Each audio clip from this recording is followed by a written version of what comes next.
Prologue. The morning ritual had become sacred over the years.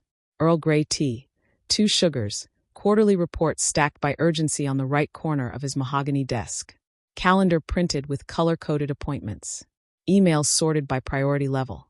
Everything precisely arranged, orchestrated by hands that understood his preferences better than he understood them himself. Except this morning, those hands trembled as they held the envelope.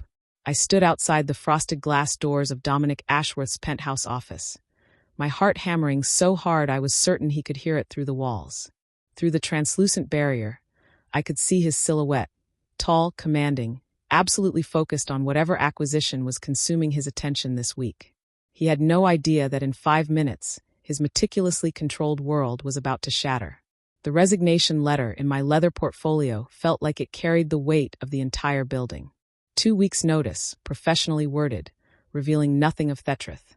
How could I possibly explain that I was leaving because I'd fallen hopelessly in love with him? Because 4 nights ago, we'd shared something beautiful and desperate and absolutely perfect, only for me to overhear him dismissing it as his greatest mistake. Because I was pregnant with his children, twins, and I would rather raise them alone than watch him treat them like another corporate obligation. Isabel.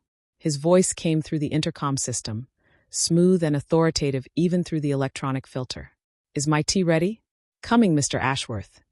I replied, grateful my voice didn't betray the storm raging inside me. I had been Dominic's executive assistant for 7 years, ever since graduating from Columbia with more ambition than connections. He'd hired me despite my inexperience, claiming he needed someone who could think 3 steps ahead and manage the impossible demands of running a global investment empire. What he'd gotten was a woman who fell more in love with him each day. For 7 years, I'd watched him transform Ashworth Global from a successful firm into a financial powerhouse. I'd witnessed the brilliant negotiations that made other CEOs look like amateurs, had been entrusted with secrets that could topple governments, had seen the strategic mind that could dissect complex problems in moments. I'd also glimpsed the man beneath the corporate armor. The way he quietly paid for employees' medical bills, the anonymous donations to literacy programs, the exhaustion that crept into his storm-gray eyes when he thought no one was watching. Dominic Ashworth was brilliant, powerful, devastatingly handsome, and completely beyond my reach. He was also a werewolf alpha, though he kept that aspect of his nature carefully hidden in the human financial world. And 4 nights ago, when grief over his mother's sudden death had finally shattered his legendary control, I had been the one he turned to. It should have been the most beautiful night of my life. Instead, it became the beginning of my ending. I pushed open the office doors and crossed the polished marble floor, setting his tea at the exact spot where he expected it. Dominic didn't look up from the financial projections he was reviewing, his dark hair falling across his forehead as he studied numbers that would determine whether a startup lived or died. The Patterson portfolio needs your signature, I said, placing the folder beside his tea. Legal incorporated the changes you requested, and their board has approved the terms. Good. He signed without reading, trusting my judgment completely. What's the status on the Toronto merger? Their CFO wants to meet next week. I've blocked out Monday and Tuesday. Cancel Monday. I want this resolved quickly.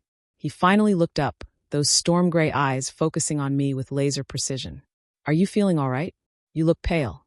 The concern in his voice made my throat tighten with familiar longing. Even now, knowing what I knew, part of me wanted to tell him everything. To confess that I loved him, that I was carrying his children, that the past 4 days had been the most agonizing of my existence. Instead, I smiled the professional smile I'd perfected over 7 years of hiding my heart. I'm fine, Mr. Ashworth. Just tired. You've been working too hard, he said, his expression softening slightly. Take the afternoon off. That's an order. If only he knew that my exhaustion had nothing to do with work, and everything to do with crying myself to sleep for 72 hours over a man who would never love me back. Actually, I said, my hand moving unconsciously to the portfolio containing my resignation letter. There's something I need to discuss with you. Can it wait? I have the board meeting in 45 minutes, and I need to review the expansion projections. The casual dismissal shouldn't have hurt. I'd heard it 1,000 times before when business took precedence over personal matters. But today, with my heart already in pieces and my future uncertain, it felt like the final nail in a coffin I'd been building for years. Of course, I said quietly. It can wait. But it couldn't wait, and we both knew it. Some conversations couldn't be postponed indefinitely, no matter how much we might want to avoid them. As I returned to my desk in the outer reception area, I caught my reflection in the floor-to-ceiling windows that overlooked Manhattan.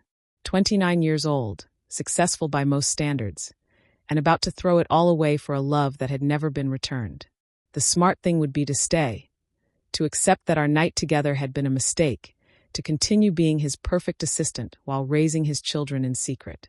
I could afford excellent childcare with my salary, could build a life that included him peripherally while protecting my heart from further damage. But I couldn't spend the rest of my life loving a man who saw me as nothing more than exceptionally efficient help. So tonight, I would submit my resignation.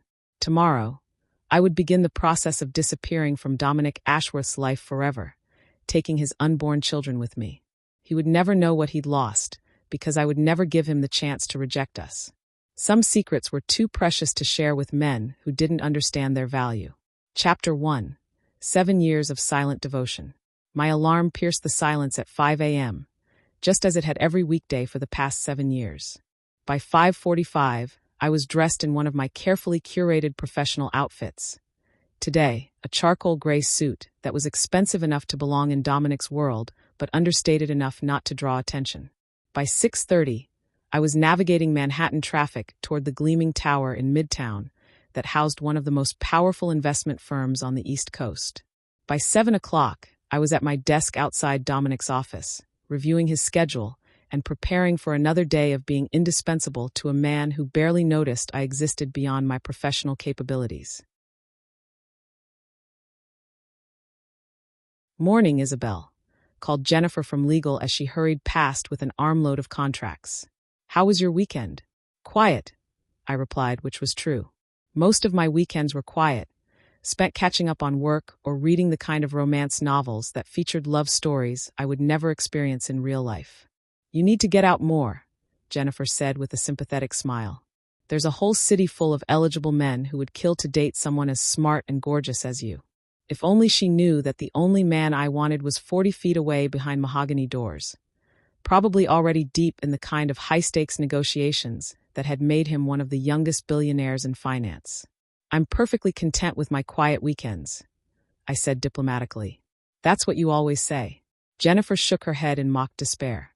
"Promise me you'll at least think about coming to the company holiday party this year. It's at the plaza, and rumor has it Mr. Ashworth might actually make an appearance." The mention of Dominic attending a social function made my pulse quicken despite my best efforts to remain professional. In 7 years, he had attended exactly 4 company events, and each time I had spent the entire evening trying not to stare at how devastating he looked in a tuxedo. "I'll think about it," I said, which was what I always said about social events I had no intention of attending. "You'd better." I'm not taking no for an answer this time. After Jennifer left, I settled into the familiar rhythm of managing Dominic's professional life.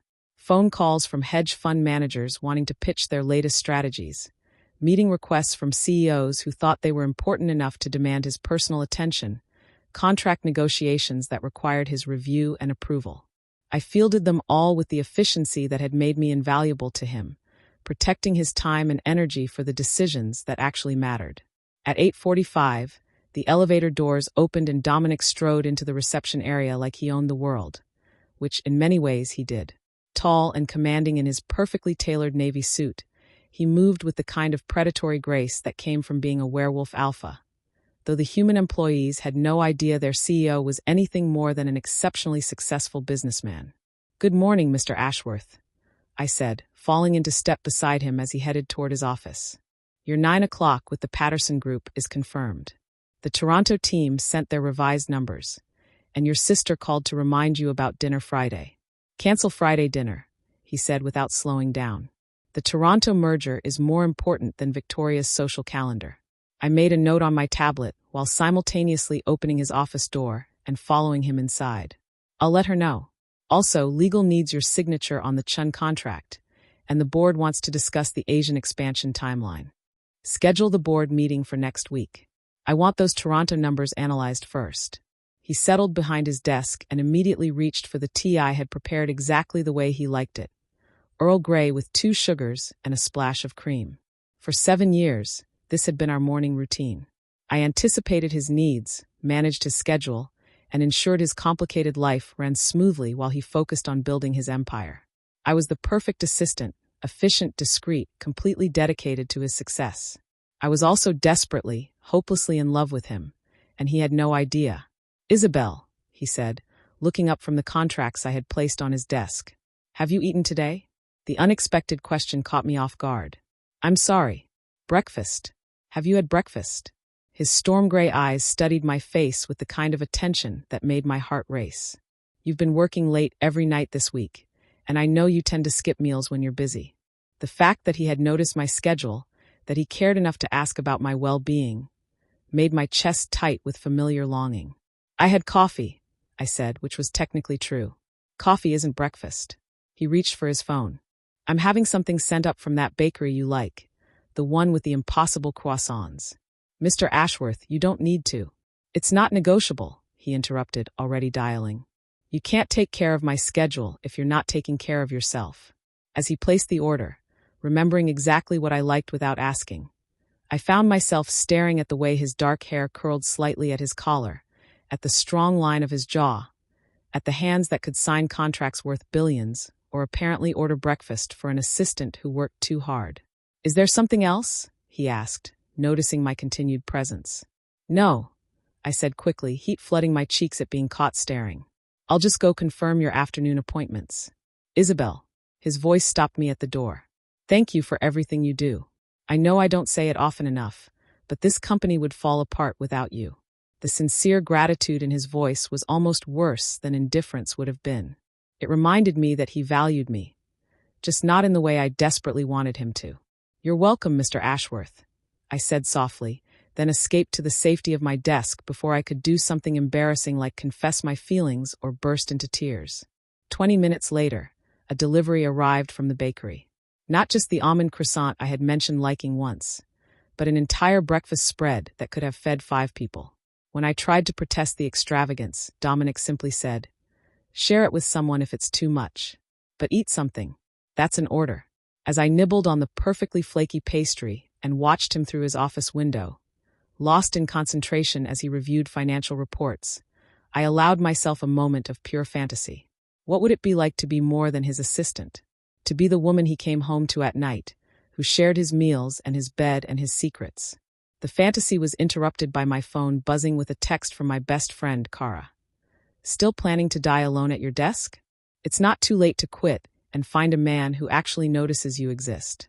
Kara had been encouraging me to leave Ashworth Global for years, convinced that I was wasting my life on an unrequited crush. She wasn't wrong, but she also didn't understand that some loves were worth the pain they caused. Or at least that's what I had thought until 4 nights ago changed everything. The memory of that night crashed over me like a tidal wave. Dominic's mother's funeral. The rare vulnerability I had seen in his eyes. The way he had looked at me like I was the only thing keeping him tethered to earth. "I can't do this anymore," he had said, his voice breaking in a way I had never heard before. "I can't keep pretending I'm strong enough to handle everything alone." And for one perfect, impossible night, I had been the one he turned to. Not his board of directors, not his wealthy friends, not the sophisticated women who moved in his social circles. Me, the memory of his hands in my hair, his mouth against mine, the way he had whispered my name like a prayer.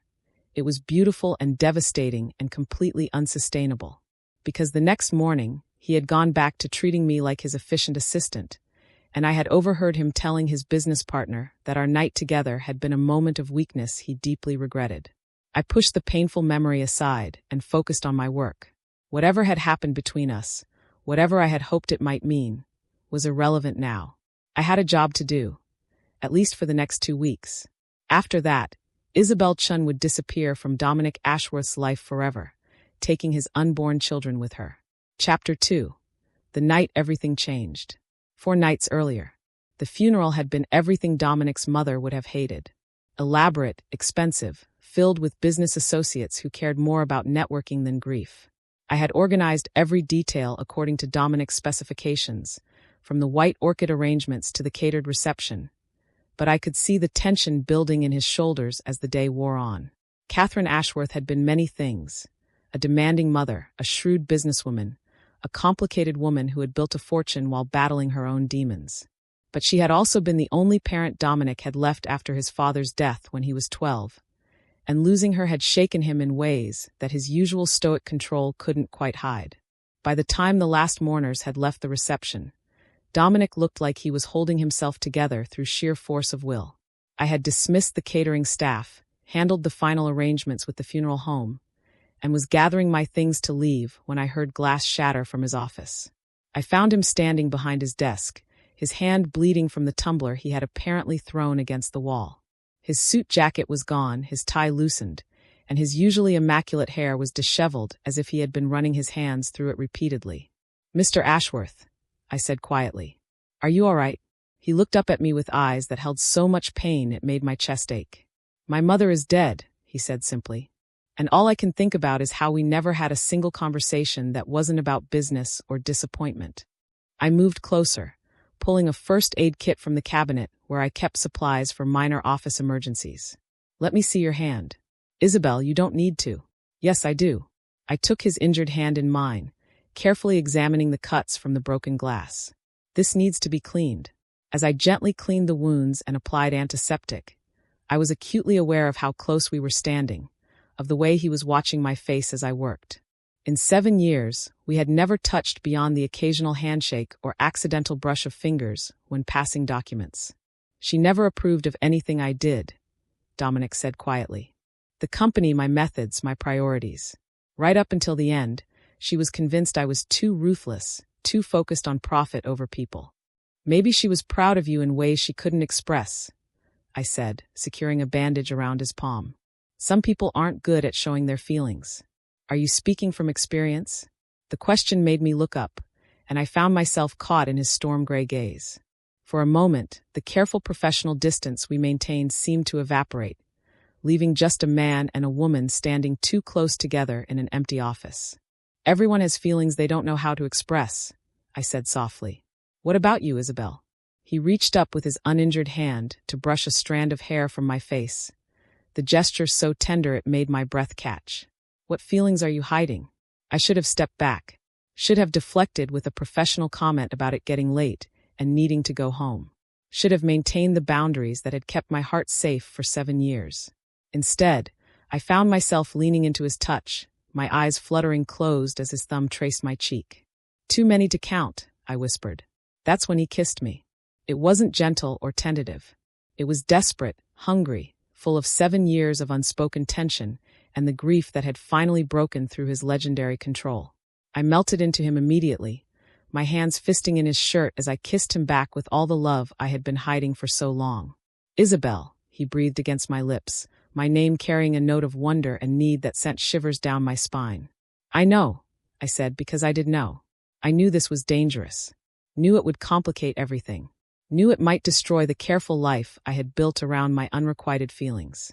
I also knew that I loved him with every fiber of my being, and if he needed me tonight, I would give him anything he asked for. What followed was the most beautiful night of my life. Dominic made love to me with a passion and tenderness that spoke of feelings deeper than grief or loneliness. He worshipped my body like it was something precious, whispered endearments in my ear that made me believe for a few perfect hours that I might actually mean something to him. We fell asleep tangled together on the leather sofa in his office, my head on his chest and his arms wrapped around me like he never wanted to let me go. I woke up alone. The morning light streaming through his office windows felt harsh and unforgiving as I realized what we had done. Dominic was nowhere to be seen, but his suit jacket had been placed carefully over my shoulders, and there was a note on his desk. Had to leave for an early conference call. Take the day off. D. Professional. Polite. Completely devoid of the passion we had shared just hours before. I dressed quickly and gathered my things, my chest tight with a combination of embarrassment and growing dread. What had felt like a revelation last night suddenly seemed like a terrible mistake in the cold light of morning. That feeling was confirmed when I returned to the office the next day and overheard Dominic talking to his business partner, James Colton, on speakerphone. "It was a mistake," he was saying, his voice carrying clearly through his partially open office door. "A moment of weakness when I wasn't thinking clearly. It can't happen again. Are you sure about that? James asked. Because from what Victoria told me, it looked like exactly what it was, Dominic interrupted sharply. A lapse in judgment that I deeply regret. Isabel is an excellent assistant, and I won't complicate our working relationship with personal entanglements.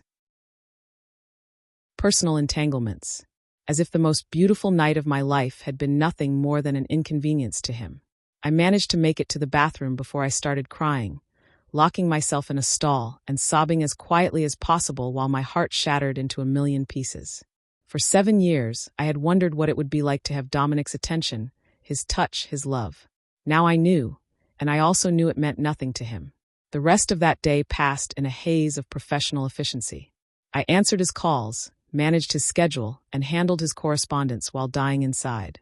He treated me exactly as he always had, polite, appreciative of my work, completely oblivious to the fact that he had just destroyed me. That night, I went home to my small apartment in Brooklyn and stared at the ceiling until dawn, trying to figure out how to go back to being his assistant after what we had shared. How to pretend that I didn't love him, that his touch hadn't branded itself on my skin, that his whispered endearments hadn't made me believe in possibilities that didn't exist. 2 days later, I missed my period. 3 pregnancy tests and 1 doctor's appointment later, I had my answer. I was carrying Dominic Ashworth's children, twins, according to the ultrasound. The products of one perfect night with a man who considered our intimacy a regrettable mistake. I spent that entire evening sitting on my bathroom floor, staring at the ultrasound images and trying to figure out what to do. I could tell him. He deserved to know he was going to be a father. But I had heard the regret in his voice, had seen how quickly he had returned to treating me like a professional convenience. What would happen when he learned about the babies? Would he offer to support them financially while making it clear that their existence was just another problem to be managed? Would he insist on a custody arrangement that gave him access to his heirs while keeping me at arm's length?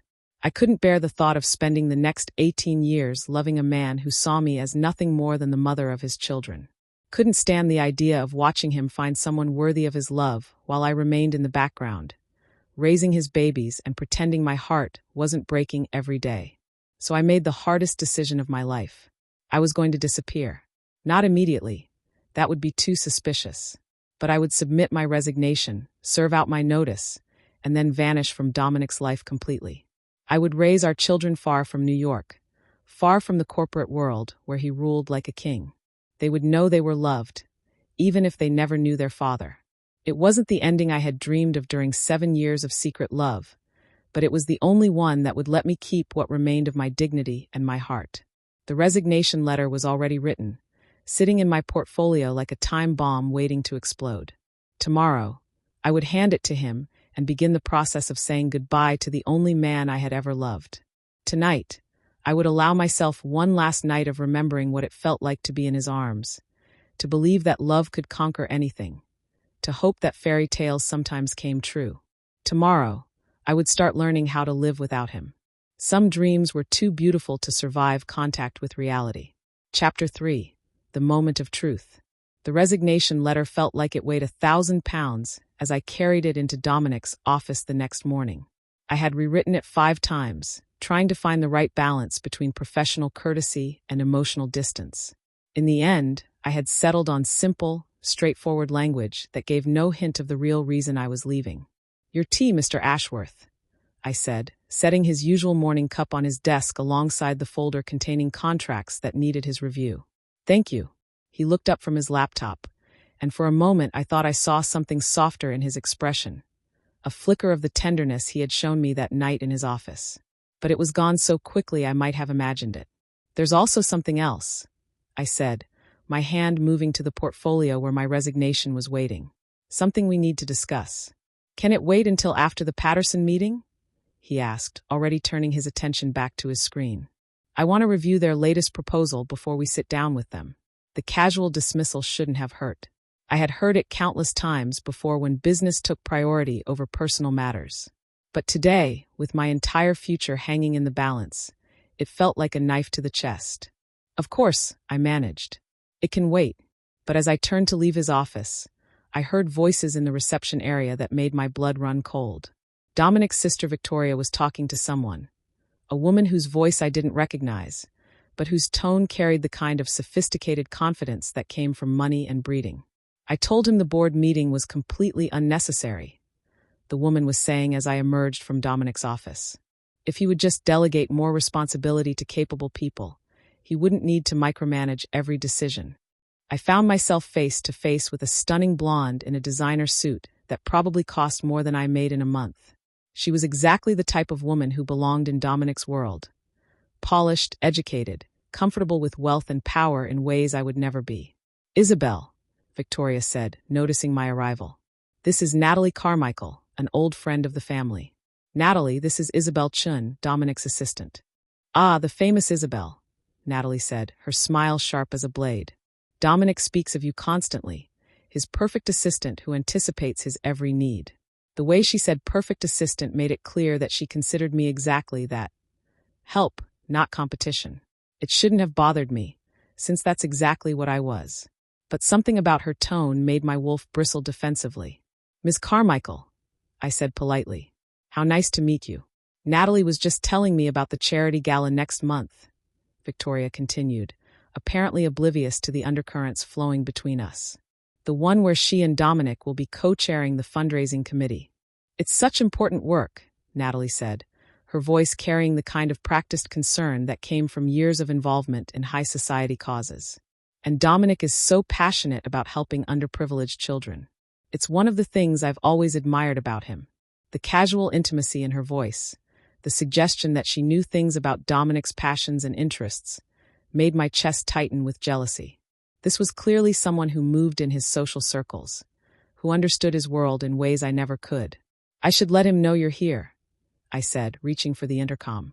"Actually," Victoria interrupted, "why don't you just knock? I think he's between calls right now." I moved toward Dominic's office door, but it was slightly ajar, and voices from inside made me pause. Dominic was on the phone, his voice carrying clearly through the crack. "I can't keep making excuses forever," he was saying. "The board is getting suspicious about why I keep turning down partnership opportunities with established PAC businesses. Maybe because you're too stubborn to admit you need help," came the reply from his speakerphone. Another voice I recognized as belonging to Richard Chun, one of his business partners. "The Carmichael Corporation deal would give you access to their distribution networks across the entire Northeast." "The Carmichael deal comes with complications I'm not prepared to handle," Dominic replied firmly. "You mean it comes with Natalie Carmichael, who's been trying to get back together with you for the past 3 years, Richard said with obvious amusement. "She's beautiful, she's connected, she understands our world. What exactly is the problem?" "The problem is that I'm not interested in mixing business with personal relationships again," Dominic said, his voice taking on the kind of cold authority that ended discussions. "Not after what happened with Isabel." My blood turned to ice as I realized what I was hearing. They were talking about me, about that night in his office, about the complications I represented to his business empire. "Speaking of Isabel," Richard continued, apparently unaware that the subject of their conversation was standing just outside the door. "How are you handling that situation? Because from what Victoria told me, you've been walking around like a man with a guilty conscience ever since Catherine's funeral." "There's nothing to handle," Dominic said sharply. "It was a moment of weakness when I wasn't thinking clearly. A mistake that won't be repeated." The word mistake hit me like a physical blow, even though I had heard him say it before. But hearing it discussed casually with his business associates, hearing my night of perfect love reduced to an inconvenience he needed to manage, made something inside my chest crack and bleed. "You sure about that?" Richard asked. "Because the way you've been looking at her lately." "The way I've been looking at her is irrelevant," Dominic interrupted coldly. "Isabel is an excellent assistant, and I won't jeopardize that professional relationship with personal complications. What happened between us was a lapse in judgment that I deeply regret. Regret was even worse than mistake. At least a mistake could be forgiven, learned from, accepted as part of human fallibility. Regret implied that he wished it had never happened at all. I stumbled backward from the door, my hand pressed to my mouth to stop the sob that was building in my throat. Behind me, I could hear Natalie and Victoria still talking, but their voices seemed to come from very far away. "Isabel." Victoria's voice carried a note of concern. "Are you all right?" "Fine," I managed, though my voice sounded strange even to my own ears. I I need to step out for a moment. I made it to the bathroom before the tears started, locking myself in the far stall and sobbing as quietly as possible while my heart shattered all over again. It was one thing to know that Dominic regretted our night together. It was another thing entirely to hear him discuss it with other people like it was a business problem that needed to be solved. When I finally managed to compose myself enough to return to my desk, I found Natalie sitting in the chair across from it, studying me with calculating eyes. "You know," she said conversationally, "I've always wondered what it would be like to work so closely with someone like Dominic. It must be challenging, being exposed to his personal life while maintaining professional boundaries." "I'm very good at my job," I said carefully, settling into my chair and trying to look busy with paperwork. "Oh, I'm sure you are. Dominic wouldn't keep you around if you weren't competent." She paused meaningfully. "But I imagine it takes a special kind of person to handle the complications that come with working for such a powerful man." The way she said complications made it clear that she suspected something had happened between Dominic and me. Perhaps she had seen something in our body language, or maybe Victoria had said more than she should have. "I handle whatever Mr. Ashworth requires," I said diplomatically. "I'm sure you do." Natalie's smile was razor-sharp. "But you should know that Dominic and I have a history that goes back much further than any professional relationship. We understand each other in ways that transcend business partnerships." The territorial claim was subtle but unmistakable. She was marking her territory, letting me know that whatever I thought I meant to Dominic, I was wrong. "Ms. Carmichael," I said quietly, "I think there may be some misunderstanding about." "There's no misunderstanding," she interrupted smoothly. "I know exactly what you are to Dominic, and more importantly, what you're not. Your help, Isabel. Very good help, but still just an employee who can be replaced if necessary." The cruelty of the statement took my breath away, especially coming so soon after overhearing Dominic's casual dismissal of our intimacy. But before I could respond, Dominic's office door opened, and he emerged with Victoria, both of them laughing about something that had apparently amused them. "Natalie," Dominic said, his voice warming in a way that made my chest ache. "I didn't realize you were here." "I was hoping to steal you away for lunch," she said, rising gracefully from her chair. "We have so much to discuss about the gala, and I thought it would be nice to catch up." "I have meetings until 2:00, Dominic replied, but his tone suggested he was considering the invitation. "Then dinner," Natalie said immediately. "That little place you used to love, the one with the impossible wine list." The casual reference to shared history, to intimate knowledge of his preferences, made my stomach twist with jealousy. This was what belonged in his world. Sophisticated women who understood his social obligations and could match his wealth and status. "I'll have Isabel check my schedule," Dominic said, turning toward my desk. "Actually," I said, standing up so quickly that my chair rolled backward, "I need to speak with you now. It's important." Something in my voice must have conveyed the urgency I felt, because Dominic's expression immediately became serious. "Of course. Natalie, would you excuse us?" "Naturally." Her smile didn't reach her eyes as she gathered her purse. "I'll call you later about dinner." Once she and Victoria had left, Dominic gestured toward his office. "What's wrong? You look upset." I followed him inside and closed the door behind us, my hands shaking as I reached for my portfolio. This was it. The moment that would end everything between us. The conversation that would set me free to disappear from his life forever. "Mr. Ashworth," I began, then stopped. The formal address sounded wrong after what we had shared, but I couldn't bring myself to use his first name. Not when I was about to walk away from him forever. "Dominic," he said quietly. "When we're alone, you can call me Dominic." The gentle correction almost undid me. For 7 years, I had been Isabel, and he had been Mr. Ashworth. The professional distance a necessary barrier between my feelings and his indifference. Hearing him offer that small intimacy now felt like both a gift and a cruelty. "Dominic," I said, testing his name on my lips one last time. "I need to give you this." I pulled the resignation letter from my portfolio and held it out to him, my hand steady despite the earthquake happening inside my chest. He stared at the envelope for a long moment without taking it. "What is this?" "My resignation. 2 weeks' notice, effective immediately." The words seemed to hit him like a physical blow. He took the letter but didn't open it, his storm-gray eyes searching my face with an intensity that made my breath catch. "Why?" he asked simply. The question I had been dreading, the one I had no good answer for. I couldn't tell him the truth, that I loved him, that our night together had meant everything to me, that hearing him call it a mistake had destroyed something inside me that could never be repaired. I couldn't tell him about the babies growing inside me, the children who would never know their father, because I refused to be a complication in his perfectly ordered life. I've been offered another position, I said, the lie tasting like ashes in my mouth. Better opportunities, more responsibility. Where? A smaller firm. You probably haven't heard of them. Isabel. He moved closer, and I caught the familiar scent that had haunted my dreams. Expensive cologne mixed with something uniquely him. Talk to me. What's really going on? The concern in his voice, the way he was looking at me like I actually mattered to him, made it almost impossible to maintain my composure. But I had heard him talking to Richard, had listened to him reduce our beautiful night to a regrettable lapse in judgment. I think it's time for me to move on, I said carefully. 7 years is a long time to stay in any position. I need new challenges. I can give you new challenges, he said immediately. A promotion, a raise, whatever you need. Isabel, you're invaluable to this company. To me. As an assistant, I said quietly. Nothing more than that. He reached out as if to touch my face, then let his hand drop. You know you mean more to me than just professional efficiency. Do I? The question came out sharper than I intended, colored by all the pain and disappointment I was trying so hard to hide.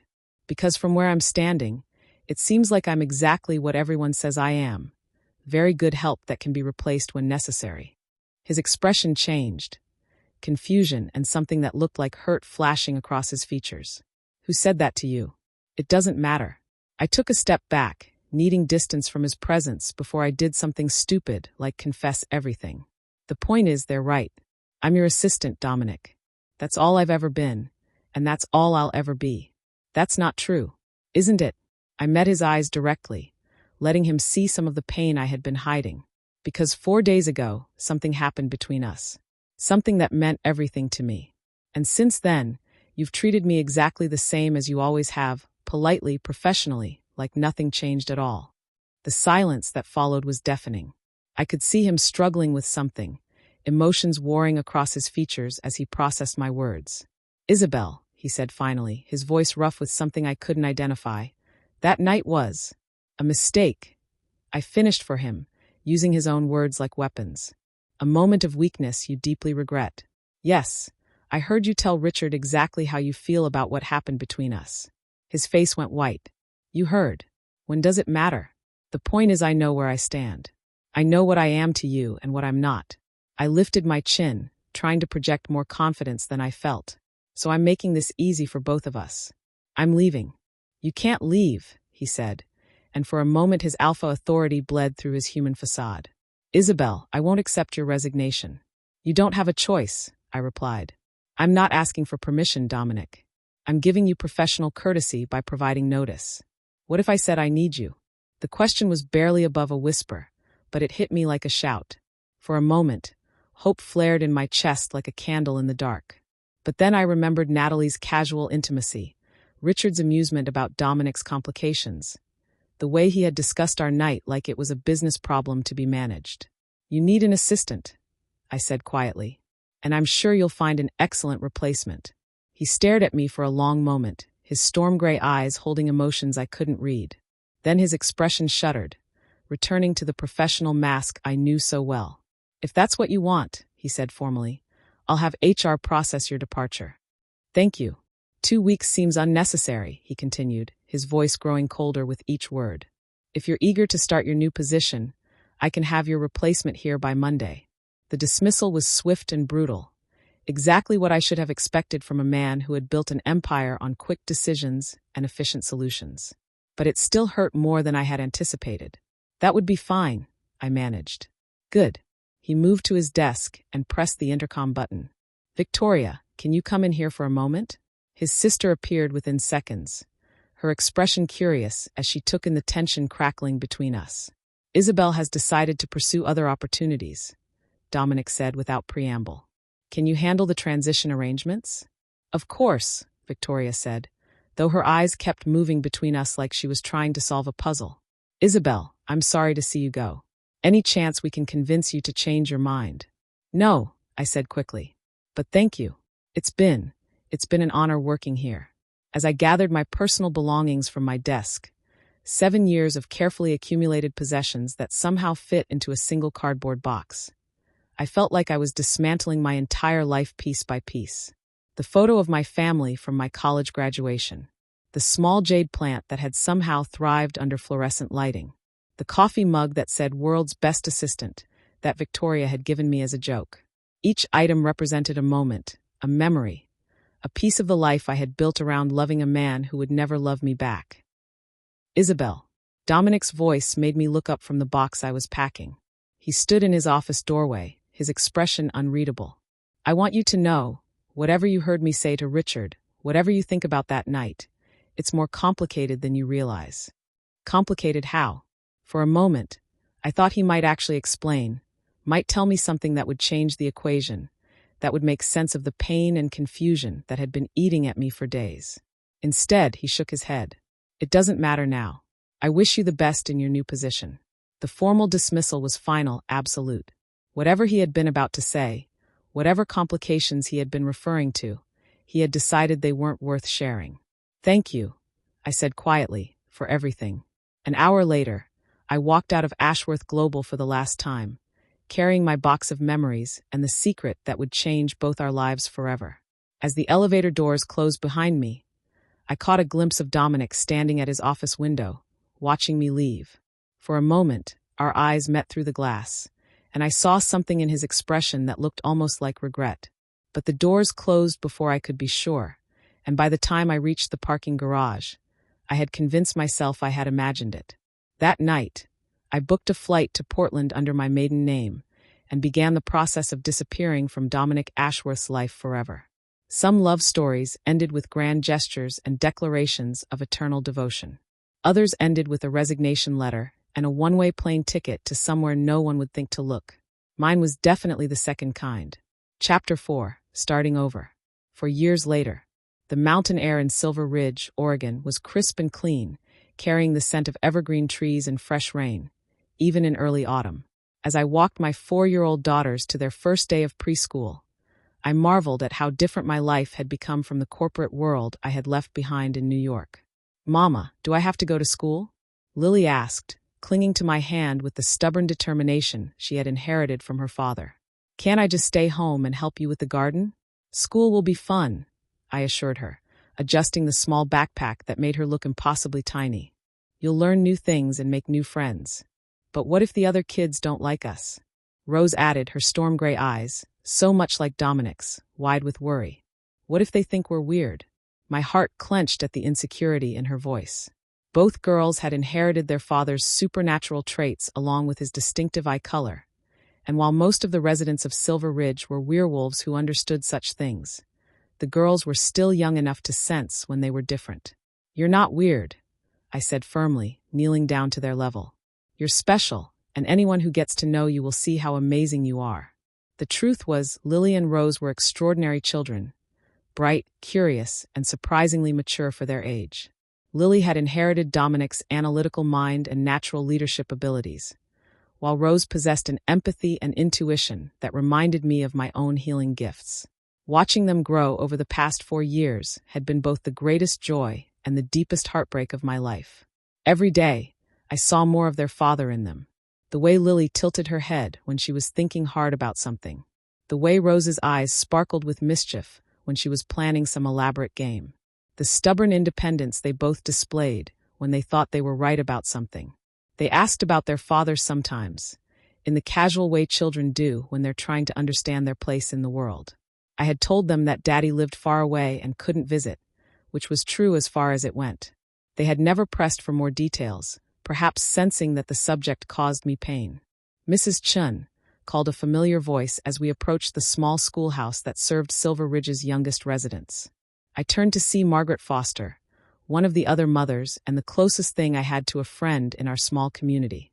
Her daughter, Emma, was Lily's age, and the two had become inseparable over the summer.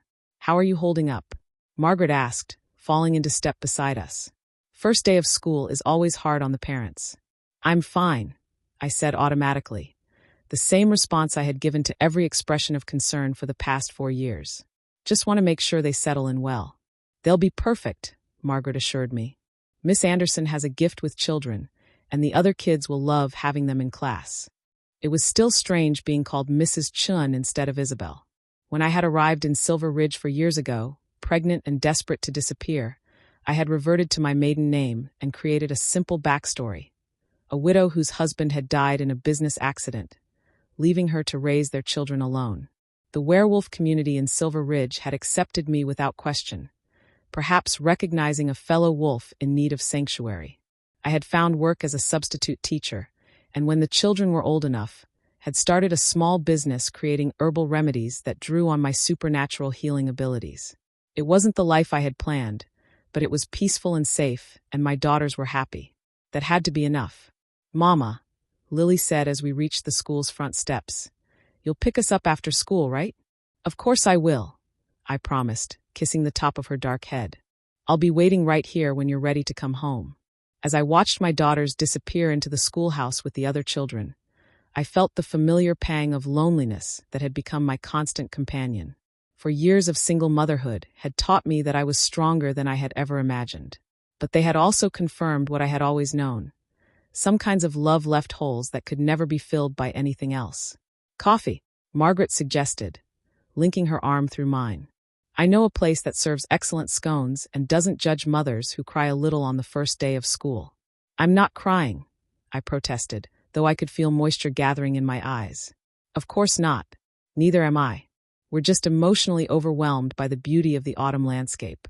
I laughed despite myself. Margaret had a gift for making even the most difficult moments feel manageable, which was probably why she had become such an important part of our lives. As we settled into a corner booth at the local cafe, I tried to focus on the conversation flowing around us. Local gossip about harvest preparations, speculation about forecast, complaints about the tourists who still occasionally wandered through our small mountain community. But my mind kept drifting to New York, to the man I had tried so hard to forget. Did Dominic ever think about me? Did he wonder where I had gone? Or had he simply hired a new assistant and moved on with his life? Had he married Natalie Carmichael, the sophisticated woman who understood his world in ways I never could? "Isabel," Margaret's voice cut through my brooding. "You're doing it again." "Doing what?" "Looking like you're carrying the weight of the world on your shoulders." Margaret studied my face with the kind of perceptive attention that made me uncomfortable. "You know, in 4 years of friendship, you've never told me about their father." The observation hit closer to home than I was prepared for. "There's not much to tell, really." "Really?" "Because those girls have some very distinctive features that suggest their father was quite remarkable. Storm gray eyes aren't exactly common, even in our community." I felt my cheeks flush with heat. Margaret was right. Lily and Rose's unusual eye color made them stand out even among werewolves, most of whom had brown or amber eyes. The gray shade was rare, marking them as children of a powerful alpha bloodline. "It's complicated," I said finally. "Most worthwhile things are." Margaret leaned forward, her expression gentle but determined. "Isabel, I've been watching you for 4 years. You're an amazing mother, a valued member of our community, and one of the kindest people I've ever met. But you're also clearly carrying some kind of heartbreak that you refuse to share with anyone. Some things are better left in the past." "Are they?" "Because from where I'm sitting, it looks like your past is very much present in those beautiful daughters of yours. And maybe it's time you stopped running from whatever sent you here." Before I could respond, the cafe door chimed and a newcomer entered. A tall man in an expensive suit who looked completely out of place in our small mountain town. He had the kind of polished appearance that spoke of corporate boardrooms and private jets, and something about his bearing made my wolf stiffen with recognition. "Excuse me," he said, approaching our table with the confidence of someone accustomed to having his questions answered. "I'm looking for someone, a woman named Isabel Chin. I was told she might live in this area." My blood turned to ice as I recognized the voice, even though I couldn't see his face clearly from my angle. Victoria Ashworth, Dominic's sister, the woman who had helped arrange my departure from Ashworth Global 4 years ago. Wait, not Victoria. As the figure turned, I realized it was a man. Tall, with the same aristocratic features as the Ashworth family, but younger. "I'm sorry," Margaret said politely, "but I don't think I know anyone by that name." Are you sure? Quite sure, he said. She would be about 29 now. Dark hair, brown eyes. She might be going by a different name. Margaret's eyes flicked to me, and I could see understanding dawning in her expression. No, she said firmly. I'm afraid I can't help you. If you do happen to remember anything, he continued, placing a business card on our table, I'd appreciate a call. It's very important that I find her. After he left, Margaret and I sat in tense silence for several minutes. Finally, she picked up the business card and read it aloud.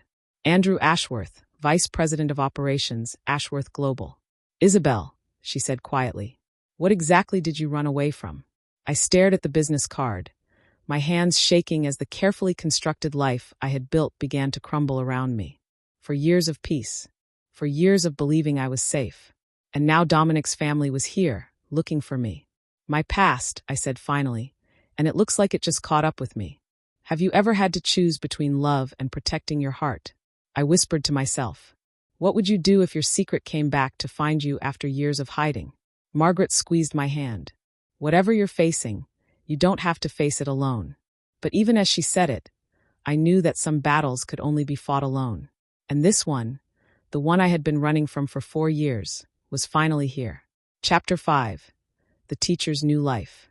The knock on my cottage door came at exactly 6:30 that evening, just as I was finishing dinner with the girls. Through the window, I could see Andrew Ashworth standing on my front porch, looking as out of place in his expensive suit as a wolf in a sheep pen. Girls, I said, keeping my voice carefully calm, why don't you go play in your room for a while? There's a grown-up I need to talk to. Is it about Daddy? Rose asked with the unsettling perception that 4-year-olds sometimes displayed. The question hit me like a physical blow. Why would you ask that, sweetheart? Because you have the same look you get when we ask about him, Lily said matter-of-factly. Like you're sad but trying not to show it. Sometimes their intelligence was more curse than blessing. Just go play, please. I'll be up to read stories in a little while. After they disappeared upstairs, I took a deep breath and opened the door to face the man who could destroy everything I had built. Hello, Isabel, Andrew said gently. Or should I say Mrs. Chun? How did you find me? I asked, not bothering to deny my identity. It took 4 years and 2 private investigators, he replied. You did an excellent job of disappearing. Can I come in? Every instinct I possessed screamed at me to slam the door in his face, to deny everything and hope he would give up and leave. But Andrew had always been the more diplomatic of the Ashworth siblings, and something in his expression suggested he wasn't here to cause trouble.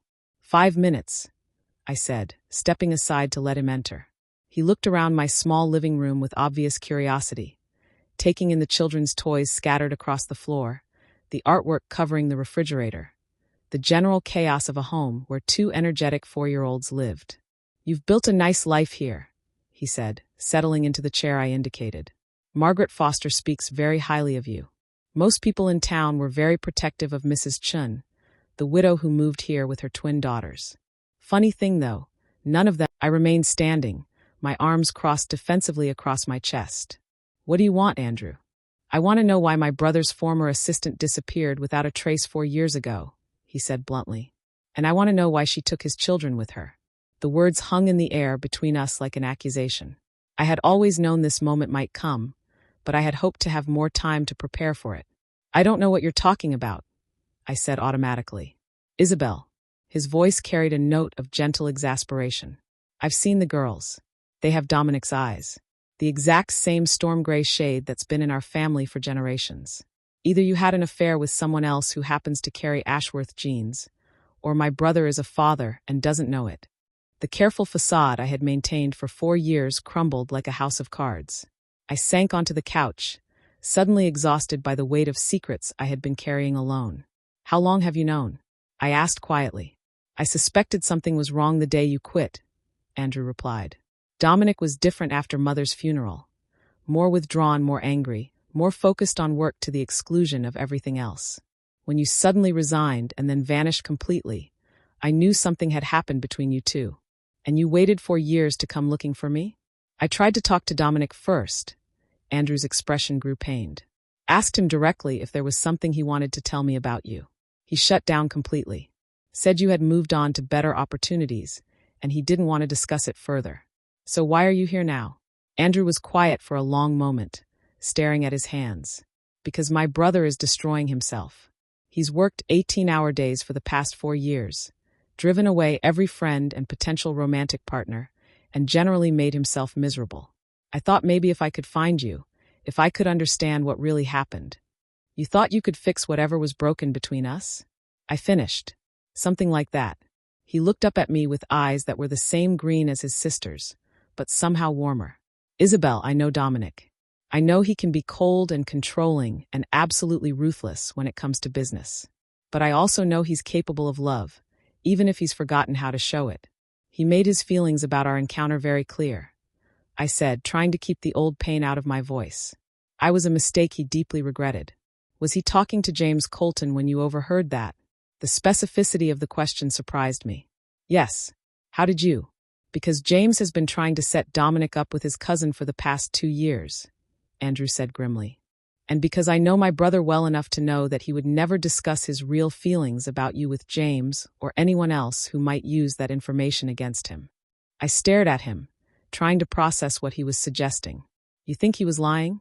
I think he was protecting himself the only way he knows how, by pushing away anyone who might have the power to hurt him. Andrew leaned forward, his expression earnest. Isabel, our mother was difficult, demanding, critical, impossible to please. Dominic learned very early that showing vulnerability was dangerous, that caring about anything too much gave others power over you. That doesn't excuse. It doesn't excuse anything, Andrew agreed.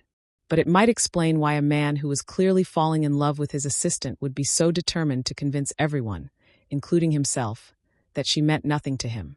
The suggestion that Dominic might have been falling in love with me was so far from anything I had ever imagined that it left me speechless. For 4 years, I had built my new life on the foundation of his rejection, on the certainty that our night together had been meaningless to him. Even if that were true, I said finally, it doesn't change anything. He never tried to contact me, never tried to find me. If I meant something to him, why did he let me disappear? Because he's an idiot, Andrew said bluntly, and because he probably convinced himself that you were better off without him. Before I could respond, the sound of small feet on the stairs announced that my daughters had grown tired of playing quietly in their room. Lily appeared first, followed closely by Rose, both of them staring at Andrew with the frank curiosity of children encountering something new. Mama, Lily said, who's the man in the fancy clothes? This is Mr. Ashworth, I said carefully. He's an old friend. Ashworth, Rose repeated, testing the word. That's a funny name. It is, isn't it? Andrew said, his voice gentle as he studied their faces. What are your names? I'm Lily, and this is Rose, Lily announced with the confidence of a child who had been taught not to be afraid of strangers. We're twins, but we're not identical because I'm older. By 4 minutes, Rose added solemnly. For minutes, Andrew repeated, and I could see wonder and recognition dawning in his expression as he took in their features. Not just the distinctive eye color, but the shape of their faces, the way they carried themselves, the intelligence that shone from their storm-gray gaze. They're beautiful, Isabel, he said quietly, his voice thick with emotion. Thank you, I managed. How old are you girls? He asked. 4, they said in unison. 4, Andrew repeated, and I knew he was doing the math, calculating back to when they would have been conceived. That's a very good age. Are you here to see Mama about work? Rose asked with the directness that sometimes embarrassed me in public. Because she doesn't work at the big company anymore. She teaches school and grows herbs now. I know, Andrew said gently. And I think that's wonderful. Girls, I said, recognizing the need to end this conversation before it went any further. It's time for your bath. Go upstairs and I'll be there in a few minutes. But Mama, Lily started to protest. Now please. After they had reluctantly headed back upstairs, Andrew and I sat in silence for several minutes. Finally, he spoke. They're remarkable, he said. Intelligent, confident, clearly well-loved. You've done an amazing job raising them. Thank you. Isabel, I need to ask you something, and I need you to be honest with me. His expression grew serious. Are you planning to tell Dominic about them? The question I had been dreading for 4 years. No. Why not? Because I heard what he thought about our night together, I said, old pain bleeding into my voice. Because he made it clear that I was a complication he didn't want in his life. Because I won't subject my daughters to a father who sees them as obligations instead of blessings. And if you're wrong about his feelings? I'm not wrong. But if you are, Andrew pressed gently, if Dominic has spent the past 4 years regretting the way he handled things, if he's been looking for you without knowing where to start, if he would give anything to have you and his children in his life, wouldn't he deserve the chance to prove it? The possibility he was suggesting was too dangerous to consider. I had spent 4 years building walls around my heart, protecting myself and my daughters from the pain of loving someone who couldn't love us back. Even if that were true, I said carefully, too much time has passed. Too much has changed. I have a life here, a community that accepts us. I won't uproot my daughters just to satisfy your brother's curiosity about what might have been. What if it's not curiosity? Andrew asked quietly. What if it's love? Before I could answer, my phone rang. The caller ID showed Margaret's number, and I answered it gratefully, eager for any distraction from this impossible conversation. Isabel. Margaret's voice was tight with urgency. You need to get to the school right now. There's been an incident. My blood turned to ice. What kind of incident? Are the girls okay? They're fine, but there was an accident during evening childcare. A tourist's car went off the road near the playground, and Lily, Isabel, she did something. Something that's got people asking questions you might not want to answer. I closed my eyes, knowing exactly what Margaret meant. Lily had inherited more than just her father's eye color. She had also inherited supernatural abilities that she was still too young to control or understand. I'll be right there, I said, already reaching for my keys. Isabel, Andrew said as I headed for the door, whatever's happening, let me help. You've helped enough, I replied. Please just leave us alone. But as I drove toward the school, my hands shaking on the steering wheel, I couldn't shake the feeling that my carefully constructed world was about to collapse completely. Some secrets were too big to keep hidden forever. Chapter 6. The Father's Shock. I arrived at the school to find chaos barely contained by the small-town politeness that characterized Silver Ridge. Emergency vehicles lined the street, their red and blue lights painting the evening shadows in harsh, urgent colors. A crowd of parents and curious onlookers had gathered around the playground area, their voices creating a low buzz of speculation and concern. Isabel. Margaret appeared at my side immediately, her face tight with worry. Thank God you're here. Where are my daughters? I asked, scanning the crowd for familiar storm-gray eyes. Inside with Principal Davis. They're fine, she assured me quickly. But Isabel, what Lily did, people are talking. I could feel my heart hammering against my ribs as Margaret led me through the crowd toward the school building. Through the gathering darkness, I could see the twisted wreckage of an SUV that had apparently skidded off the wet road and crashed into the large cedar tree that stood at the edge of the playground. What happened? I asked. Tourist family from Seattle, Margaret explained in a low voice. Mother lost control on the wet pavement, went right through the playground fence. The car was heading straight for a group of children when... She paused, glancing around nervously. When what? When Lily stepped in front of it and stopped it. The words hit me like a physical blow. She what? Isabel, I saw it with my own eyes. That little girl walked right up to a moving car, put her hands on the hood, and the entire vehicle just stopped, like she had some kind of supernatural strength. My worst fears were being confirmed with every word. Lily's werewolf abilities were manifesting early, far earlier than they should have in a child her age. In the supernatural community, such displays of power were usually attributed to strong alpha bloodlines. Exactly the kind of thing that would draw unwanted attention to children who were supposed to be living under assumed names. How many people saw it? I asked. Too many, Margaret said grimly. And some of them aren't from our community. That tourist family, the EMT crews, a couple of hikers who were passing through. Isabel, this is going to be impossible to cover up. As we entered the school building, I caught sight of a familiar figure standing in the hallway outside the principal's office. Andrew Ashworth had apparently followed me, and he was engaged in what appeared to be an intense conversation with Principal Davis. Completely understandable that children might act impulsively in crisis situations, Andrew was saying in the smooth, authoritative tone that had probably closed countless business deals. But I'm sure you'll agree that protecting the privacy of minors should be everyone's priority. Of course, Mr. Ashworth, Principal Davis replied. But we have witnesses. I'm a family friend, Andrew said without missing a beat. and I think it would be best if we kept the details of this incident as simple as possible. A car accident, a fortunate lack of serious injuries, a community coming together to help. The specifics of how the children avoided harm seem less important than the fact that everyone is safe. I could see Andrew working his corporate magic, using his natural authority and probably a generous donation to ensure that the supernatural aspects of Lily's intervention were downplayed or forgotten entirely. It was exactly the kind of damage control that someone with his resources and connections could provide. "Mama," Rose's voice drew my attention to the principal's office, where both girls were sitting in chairs that made them look impossibly small. Lily's clothes were dirty and her face was streaked with tears, while Rose clung to her sister's hand with protective determination. "Are you okay?" I asked, dropping to my knees in front of them and checking for injuries with hands that shook despite my best efforts to remain calm. "I'm sorry, Mama," Lily whispered, her storm-gray eyes wide with guilt and confusion. "I didn't mean to do anything wrong. The car was coming so fast, and the other kids were scared, and I just wanted to help." "You're not in trouble, sweetheart," I assured her, pulling both girls into a fierce hug. "You were very brave, and you helped save those children. I'm proud of you, but everyone's looking at us funny," Rose said quietly. "Like we're different." The words broke my heart because they were true. In trying to protect other children, Lily had exposed herself and her sister to exactly the kind of scrutiny I had spent 4 years trying to avoid. "Mrs. Chun," Principal Davis said, appearing in the doorway with Andrew close behind.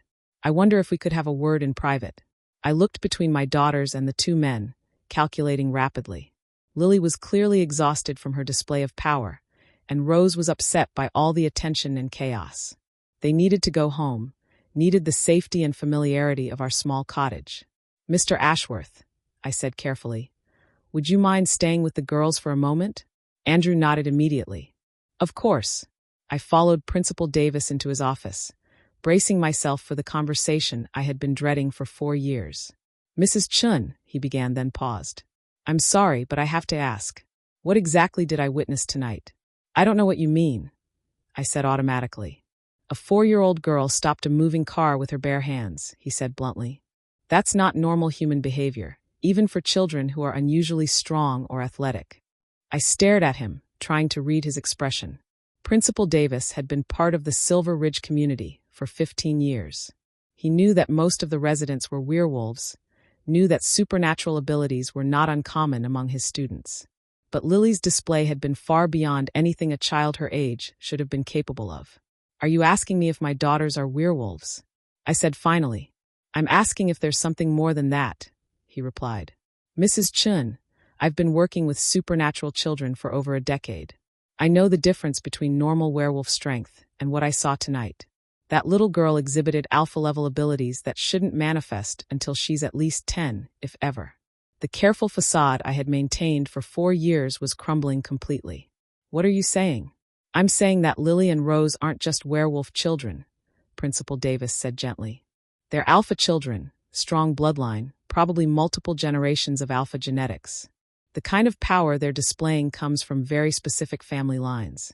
My heart sank as I realized he was connecting dots I had hoped would remain forever scattered. "Principal Davis." "Mrs. Chun, I'm not trying to cause problems for you," he interrupted. "But I have a responsibility to all the children in my care. If Lily's abilities continue to manifest at this accelerated rate, she could accidentally hurt someone. She needs training, guidance from someone who understands alpha development." "I can handle my daughter's education," I said firmly. "Can you?" His expression was kind but determined. "Because unless you're an alpha yourself or have access to alpha mentors, you're not equipped to help them control abilities this powerful." The truth was like a weight pressing down on my chest. Lily and Rose were displaying the kind of supernatural abilities that marked them as children of an extremely powerful alpha bloodline. Exactly the kind of genetic heritage that came from their father's family. "There's something else," Principal Davis continued. "The incident tonight was witnessed by several non-supernatural humans. I've managed to convince most of them that Lily simply got lucky, that the car was already slowing down when she reached it. But there are questions being asked, and some of those questions are coming from people who have resources to investigate further." "What kind of people?" "The kind who work for corporations that study supernatural abilities," he said quietly. The kind who might be very interested in children who display alpha-level powers at such a young age. Terror shot through me like an electric shock. 4 years of hiding. 4 years of building a safe life for my daughters. And now corporate interests were circling like vultures around children who had inherited abilities they were too young to control. What do you recommend? I asked, though I was afraid I already knew the answer. Find their father, Principal Davis said bluntly. If Lily and Rose are displaying this level of power, their alpha parent needs to be involved in their training. It's not just about education anymore, Mrs. Chun. It's about their safety. When I emerged from the office, I found Andrew sitting on the floor with my daughters, showing them something on his phone that was making them giggle despite the evening's trauma. The sight of him with Lily and Rose, their uncle, though they didn't know it, made my chest tight with complicated emotions. Ready to go home? I asked, proud that my voice remained steady. Can Mr. Ashworth come with us? Rose asked hopefully. He has pictures of puppies on his phone. I'm sure Mr. Ashworth has other places he needs to be, I said diplomatically. Actually, Andrew said, standing gracefully and helping the girls to their feet. I was hoping we could continue our conversation from earlier. There are things you need to know, Isabel. Things that might change your perspective on the situation.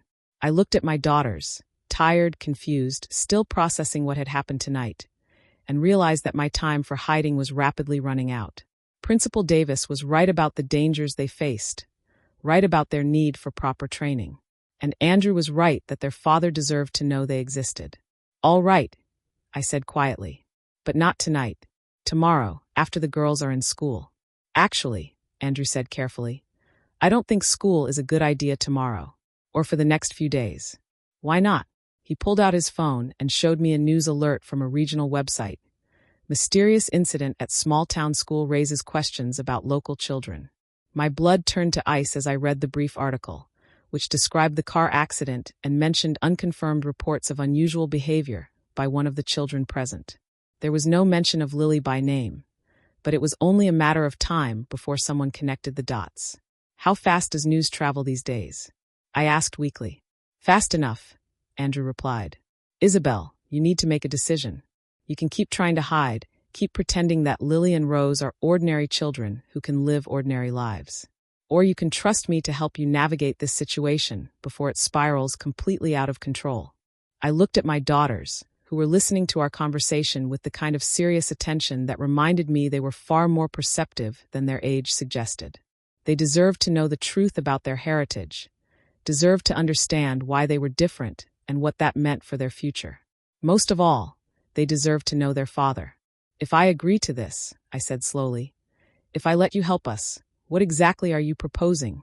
I'm proposing that you and the girls come to New York, Andrew said. Temporarily, just until we can figure out the best way to handle this situation. You'll stay in a secure location where Lily and Rose can receive proper training for their abilities, and where you'll be protected from any corporate interests who might want to exploit them. And Dominic will have the chance to meet his daughters, Andrew said simply. What happens after that is up to all of you. The idea of seeing Dominic again, of facing the man who had broken my heart and changed my life forever, was terrifying.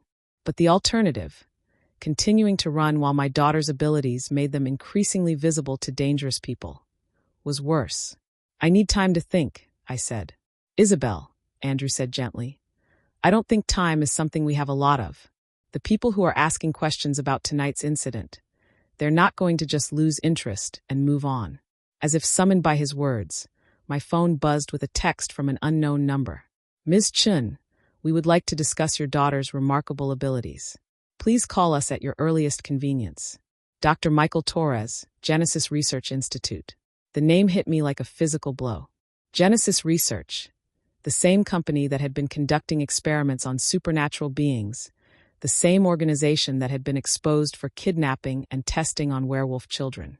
Somehow, they had connected Lily's display of power to our family, and now they wanted to discuss my daughter's abilities.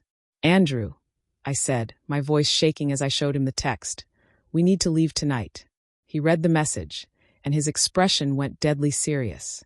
Pack light, he said immediately. Just essentials. We'll be on a plane to New York within 2 hours. Mama, Lily asked, sensing the sudden tension in the room. Is something wrong? No, sweetheart, I said, kneeling down to her level and trying to project more calm than I felt. "We're just going to take a little trip. An adventure. To see Daddy?"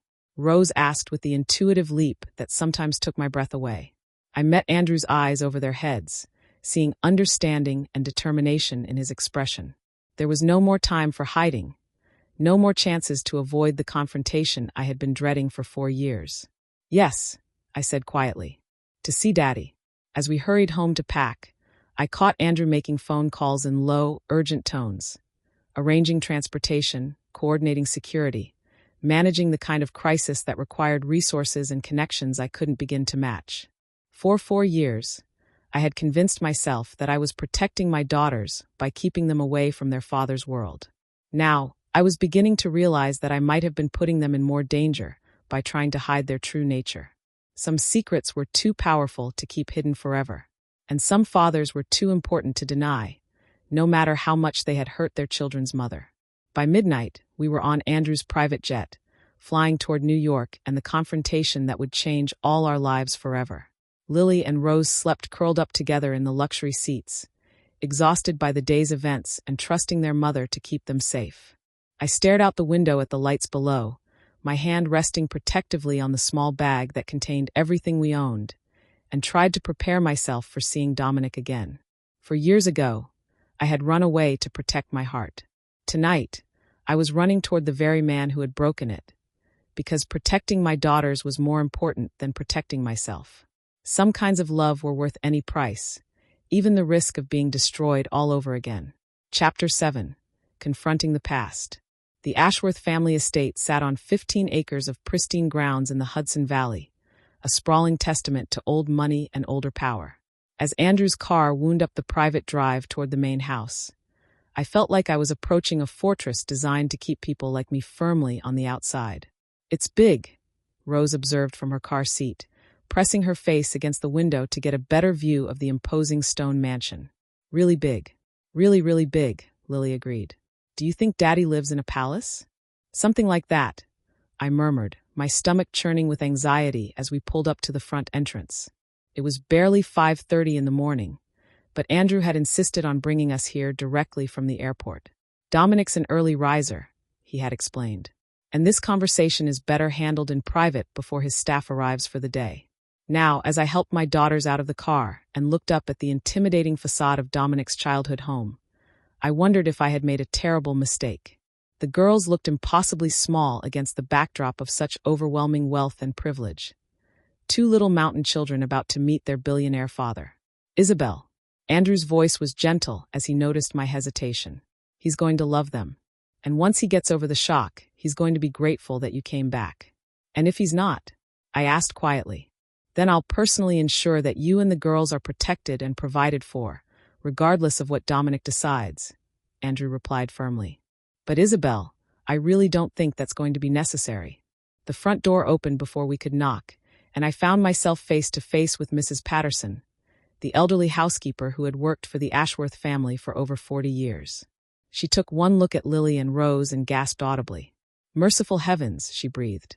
"They look just like their father," Andrew finished gently. "Mrs. Patterson, this is Isabel Chun and her daughters, Lily and Rose. They're here to see Dominic." Mrs. Patterson's weathered face cycled through surprise, understanding, and something that looked like joy. "Mr. Dominic is in his study," she said, her voice thick with emotion. "He's been working since 3:30 this morning, as usual." "Is he expecting us?" I asked. "No," Andrew admitted. I thought surprise was the better approach, given the circumstances. As we followed Mrs. Patterson through the opulent hallways of the mansion, I caught glimpses of Dominic's childhood through the family photographs that lined the walls. There he was at 8, serious and intense even as a boy. At 13, already showing the commanding presence that would make him one of the youngest CEOs in finance. At 20, graduating summa cum laude from Harvard with the kind of focused determination that had built an empire. But it was the recent photos that made my chest tighten with complicated emotions. Dominic at various business events, always alone, always professional, with the kind of polished isolation that spoke of a man who had everything except what mattered most.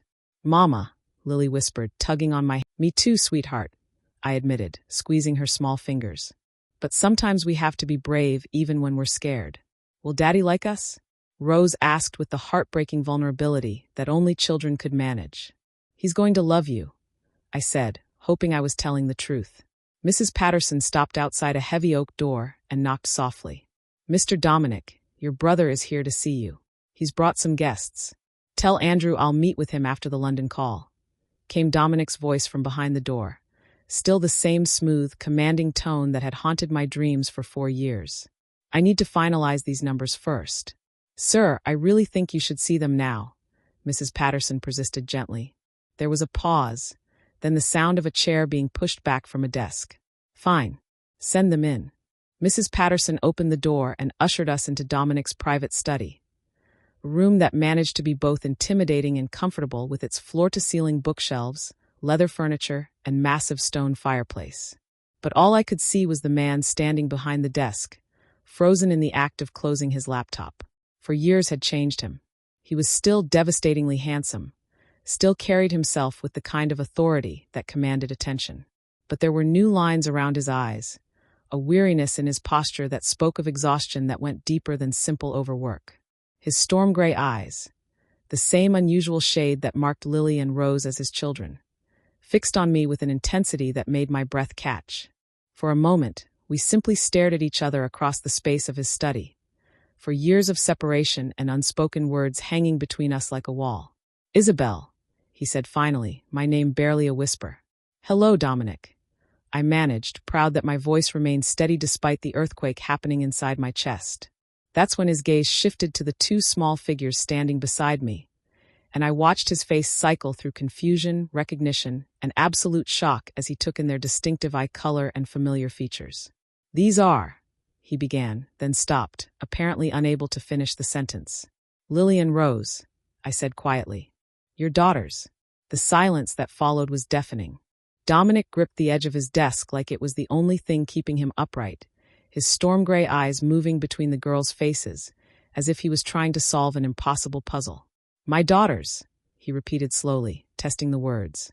Hi, Daddy, Rose said with the fearless directness that had gotten her in trouble more times than I could count. We've been wondering about you. The simple greeting seemed to break something open inside Dominic's chest.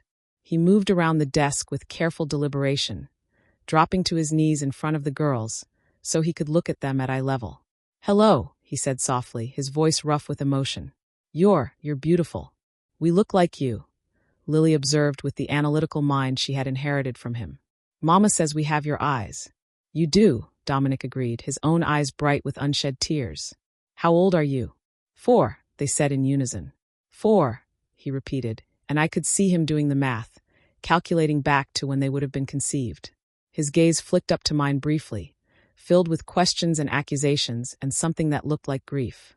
They're exceptional children, Andrew said quietly from behind us. Intelligent, brave, already showing signs of significant supernatural abilities. Supernatural abilities.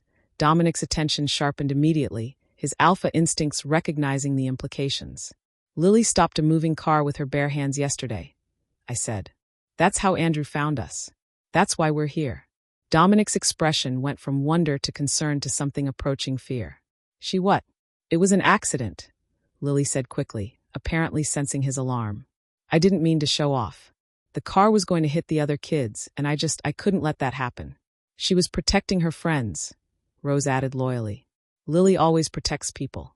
I could see Dominic processing this information, understanding the implications of children so young displaying such powerful abilities.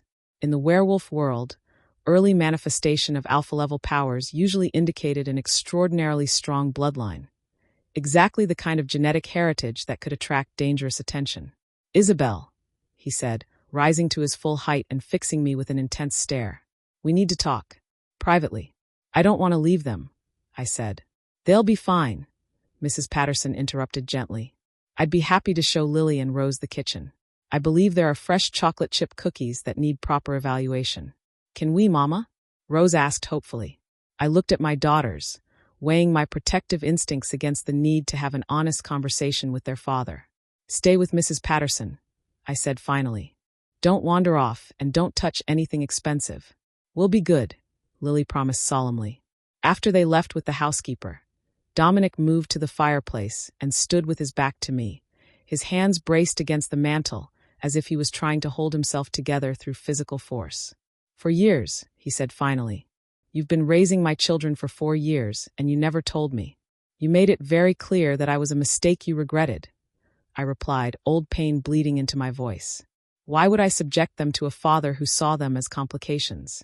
He spun around to face me, his expression fierce. "You think I would have seen my own children as complications?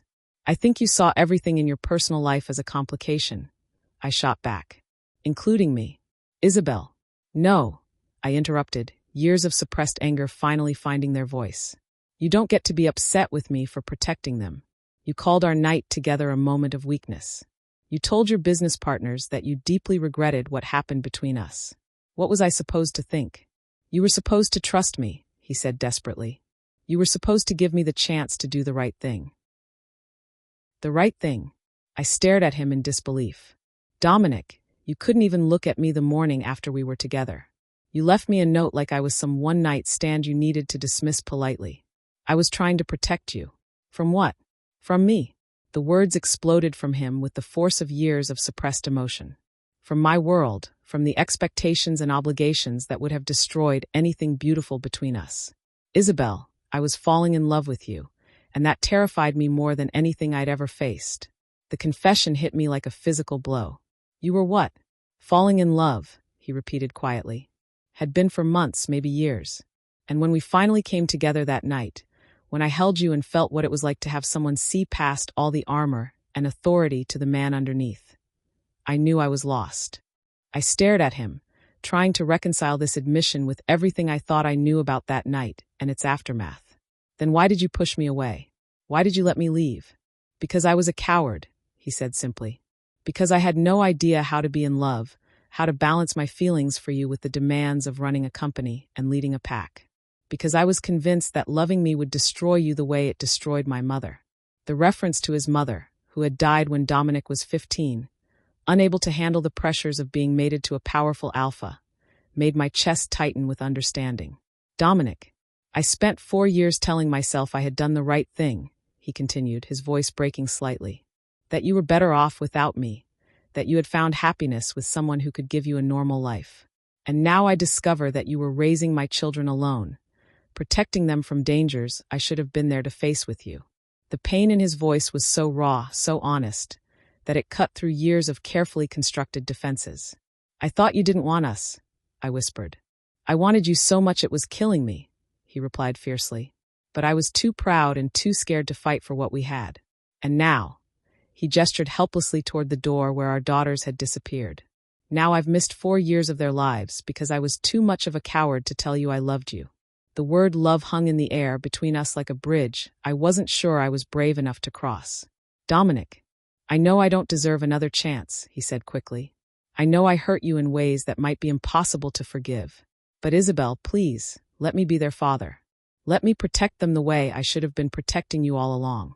Before I could respond, the door burst open and Lily came running in, her face bright with excitement. "Mama, Daddy. Mrs. Patterson showed us the horses, and she says Daddy has a pool, and there's a library with more books than the whole town." She skidded to a stop in front of Dominic, looking up at him with the kind of open adoration that only children could manage. "Are you really our daddy?" "Yes," Dominic said, his voice thick with emotion as he knelt down to her level again. "I really am." "Good," she said matter-of-factly. "We've been waiting to meet you for a really long time." As I watched my daughter embrace the father she had never known, as I saw the wonder and love in Dominic's eyes when he held her for the first time, I realized that some things were worth fighting for, even when the odds seemed impossible. Especially then. Chapter 8, The Choice. The family meeting convened in Dominic's private dining room 2 hours later, after Lily and Rose had been fed, bathed, and settled for naps in bedrooms that Mrs. Patterson had hastily prepared for them. The girls had adapted to their father's mansion with the resilience of children, already claiming the library as their favorite room and demanding to know when they could visit the horses. Now the adults sat around the polished mahogany table, the weight of 4 years' worth of secrets and decisions pressing down on us like a physical force. "The situation is more complicated than just family reunification," Andrew began, spreading documents across the table. The incident at Lily's school has attracted attention from Genesis Research Institute, the same organization that was experimenting on supernatural beings a few years ago. Dominic's expression darkened immediately. I thought they were shut down. The main facility was, but the company reconstituted under new leadership. They're still very interested in studying supernatural abilities, particularly in children who display early manifestation of powers. Andrew pulled out his tablet and showed us a news article. There's already speculation online about unusual phenomena in small Oregon towns. It's only a matter of time before they connect Lily's abilities to our family. What are you saying? I asked, though I was afraid I already knew. I'm saying that hiding isn't an option anymore, Andrew replied gently. Lily and Rose need proper training for their abilities, and they need the protection that comes from being recognized as Ashworth heirs. Protection. Dominic's voice carried the kind of alpha authority that had built an empire. What kind of threats are we talking about? Corporate kidnapping, coercive research contracts. Potentially worse if they decide the girls' abilities are worth the risk of open conflict with our pack. Andrew's expression was grim. Dominic, these children aren't just powerful. They're potentially the most powerful alpha offspring born in generations. Their combined genetic heritage makes them invaluable to people who want to weaponize supernatural abilities. I felt the blood drain from my face as the full implications hit me. You're saying my daughters are in danger because of who their father is? I'm saying they're in danger because of who they are, Andrew corrected. The Ashworth bloodline carries genetic markers for alpha abilities going back 10 generations. Isabel, your own family line includes several powerful healers and pack leaders. Lily and Rose represent the convergence of two exceptionally strong supernatural bloodlines. Which is why they need their father's protection, Dominic said firmly, his storm gray eyes fixed on me with laser intensity. Isabel, I can provide security, training, resources that you can't access on your own. At what cost? I asked. What does accepting your protection mean for their futures, for their freedom to choose their own paths? It means they'll be alive to make those choices, he replied bluntly. The conversation was interrupted by the sound of small feet running down the hallway, followed by Lily's voice calling, Mama, Daddy, come see what we found. We followed the sound to the library, where both girls were standing in front of a portrait that hung above the fireplace. A formal family painting that showed a younger Dominic and Andrew with their parents. Look, Rose said excitedly, pointing at the portrait. The lady has the same eyes as us. I studied the painting more closely and realized she was right. The woman in the portrait, Dominic's mother, Catherine Ashworth, had the same distinctive storm gray eyes that marked Lily and Rose as their father's children. That's your grandmother, Dominic said softly, kneeling down beside them. She would have loved you both very much. Where is she now? Lily asked with the direct curiosity of childhood. She died when I was not much older than you are now, Dominic replied gently. But she's watching over all of us. Like the angels Mama tells us about, Rose said solemnly. Exactly like that. Watching Dominic with our daughters, patient, gentle, completely captivated by their every word, made my chest tight with emotions I wasn't ready to name. He was a natural father despite having no experience with children. The girls had taken to him immediately, as if some genetic instinct recognized him as family. Girls, I said, why don't you go explore the rest of the library while the grown-ups finish talking? Can we touch the books? Lily asked hopefully. Carefully, Dominic said with a smile that transformed his entire face. Some of them are very old and special. After they wandered off to investigate the leather-bound volumes that lined the shelves, the three adults returned to the dining room to continue our interrupted discussion. Isabel, Dominic said, his voice gentle but determined, I know you have reservations about bringing the girls into my world, but the threats they're facing aren't going to disappear just because we ignore them. I'm not ignoring them, I protested. I'm trying to figure out what's best for Lily and Rose, not what's convenient for their father's conscience. That's not fair, Andrew interjected. Dominic isn't trying to ease his conscience. He's trying to protect his children.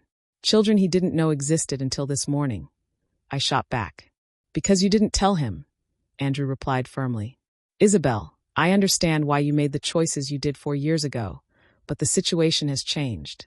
Your daughters need resources and protection that only their father can provide. And what about what I need? The question came out sharper than I intended, colored by years of suppressed pain and uncertainty. Dominic leaned forward, his expression intense. What do you need, Isabel? Tell me, and I'll make it happen. I need to know that you're not going to treat them like business assets, I said quietly. I need to know that their value to you goes beyond their genetic heritage and supernatural abilities. They're my children, he said fiercely. My daughters. They could be completely ordinary humans, and I would still love them with everything I have. And me? The question slipped out before I could stop it. Where do I fit in this new arrangement? The silence that followed was heavy with unspoken possibilities. Dominic's storm gray eyes held mine across the table, and I could see him weighing his words carefully. Where do you want to fit? He asked finally. It was such a simple question, but it carried the weight of everything we had lost and everything we might still have. For years ago, I had run away because I believed he didn't want me. Now he was asking me to define my own place in his life, in our daughter's future. I want to be their mother, I said carefully. I want to make sure they're safe and happy and loved. And what about us? He pressed gently. Isabel, is there any possibility that we could try again? That we could build something together, for their sake? For their sake, I repeated, searching his expression for clues about his real feelings. For all our sakes, he corrected. Because I meant what I said earlier. I was falling in love with you 4 years ago, and seeing you again, seeing the incredible woman you've become and the amazing mother you are. Those feelings haven't changed. Dominic, I know I hurt you, he continued urgently. I know I made mistakes that cost us years together. But Isabel, we have a chance here to build something better than what we lost. Not just for Lily and Rose, but for us. Before I could respond, my phone buzzed with another text from the unknown number that had contacted me in Oregon. Ms. Chun, we know where you are. We'll be in touch soon to discuss arrangements for your daughter's education. Dr. Torres, Genesis Research. The message sent ice through my veins. Somehow, they had tracked us to New York, possibly even to Dominic's family estate. They found us, I said, showing the text to both men. Dominic's expression went deadly serious as he read the message. Andrew, contact security immediately. Full lockdown protocols, and I want a sweep of the entire property. Already on it, Andrew replied, his fingers flying over his phone screen. Isabel, Dominic said, his voice carrying the kind of alpha authority that brooked no argument. You and the girls are staying here. Not just tonight, until this threat is neutralized completely. I can't just move into your house.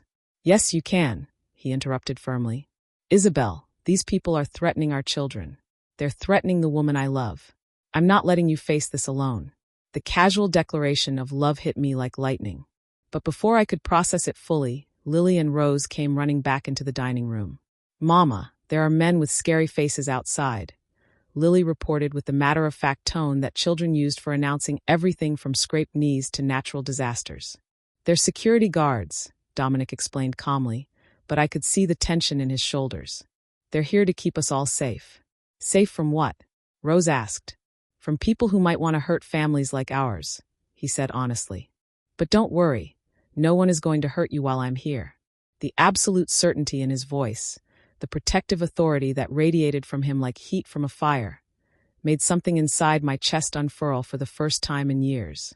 This was what Okay, Daddy, Lily said simply, apparently satisfied by his reassurance.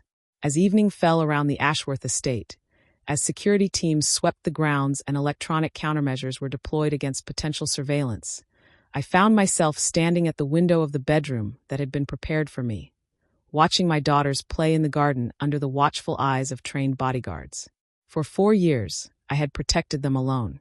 Tonight, for the first time since they were born, I didn't have to carry that burden by myself. The question was whether I was brave enough to let their father help me carry it. A soft knock on the door interrupted my thoughts. Dominic stood in the hallway, looking uncertain in a way I had never seen him before. "Can I come in?" he asked. I nodded, stepping aside to let him enter. He moved to stand beside me at the window, both of us watching Lily and Rose chase each other around the garden, their laughter carrying on the evening breeze. "They're beautiful," he said softly. "You did an amazing job raising them." "Thank you. Isabel, I need to ask you something." He turned to face me, his storm gray eyes intense. "And I need you to be completely honest with me." "What? Do you think you could ever forgive me? For the way I handled things 4 years ago, for the pain I caused you, for missing the first 4 years of our daughters' lives?" I looked up at him, seeing the vulnerability in his expression, the genuine regret that shadowed his features. "I don't know," I said honestly. 4 years is a long time, Dominic. A lot has changed. "I know. But Isabel." He reached out to cup my face in his hands, his touch gentle and reverent. "I'm asking for the chance to prove that I've changed too. That I can be the man you deserve, the father our daughters need, the partner who will never let you down again. And if I can't give you that chance," I whispered, "then I'll respect your decision," he said quietly. "But I'll still be their father. I'll still protect them and love them and be part of their lives. The only difference is that I'll spend the rest of mine regretting that I couldn't convince the woman I love to take a chance on us." The sincerity in his voice, the raw emotion in his eyes, made my heart skip several beats. This was what I had wanted 4 years ago: his love, his commitment, his willingness to fight for what we had together. "I'm scared," I admitted quietly. "So am I," he said. "But Isabel, some things are worth being scared for." Before I could respond, Rose appeared in the doorway, rubbing her eyes sleepily. "Mama, I can't sleep. Can you read me a story?" "Of course, sweetheart," I said, grateful for the interruption. "Can Daddy read too?" she asked hopefully. I looked at Dominic, seeing the hope and longing in his expression. "If he wants to," I said softly. "I'd love to," he replied, his voice thick with emotion. As the 3 of us settled onto Rose's bed, with Lily joining us moments later, and Dominic read from a book about brave princesses and dragon slayers, I felt something shift inside my chest. Maybe Andrew was right. Maybe Dominic had changed. Maybe we could build something beautiful from the ruins of what we had lost. But even more importantly, I was beginning to realize that my daughters deserved to have their father in their lives. Not because it was convenient, not because it solved our security problems, but because he loved them with a fierceness that took my breath away. And maybe, just maybe, he loved me that way too. Chapter 9. Fighting for Love. The attack came at dawn, 3 days after our arrival at the Ashworth estate. I woke to the sound of alarms and the acrid smell of smoke, my maternal instinct screaming that something was terribly wrong. "Lily, Rose," I called, rushing from my room toward the children's wing of the house.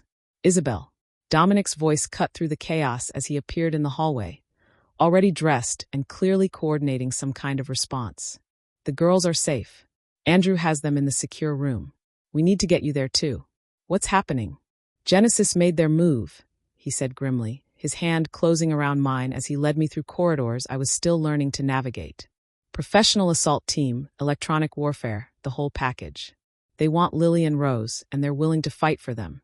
The secure room was located in the basement of the mansion, a windowless space equipped with independent power, communication systems, and enough supplies to last for days if necessary. I found my daughters huddled with Andrew and Mrs. Patterson, their faces pale but determined. "Mama." Rose launched herself into my arms, her small body trembling with fear and adrenaline. "Are you hurt?" I asked, checking both girls for injuries while my heart hammered against my ribs. "We're okay," Lily said with the kind of false bravery that made my chest ache. "Uncle Andrew said the bad people can't get us here." "That's right," Andrew confirmed, though his expression was grim as he monitored multiple screens showing security footage from around the property. "Dominic's handling the situation upstairs." "Handling it how?" I demanded. "The way alphas handle threats to their families," Andrew replied without taking his eyes off the monitors.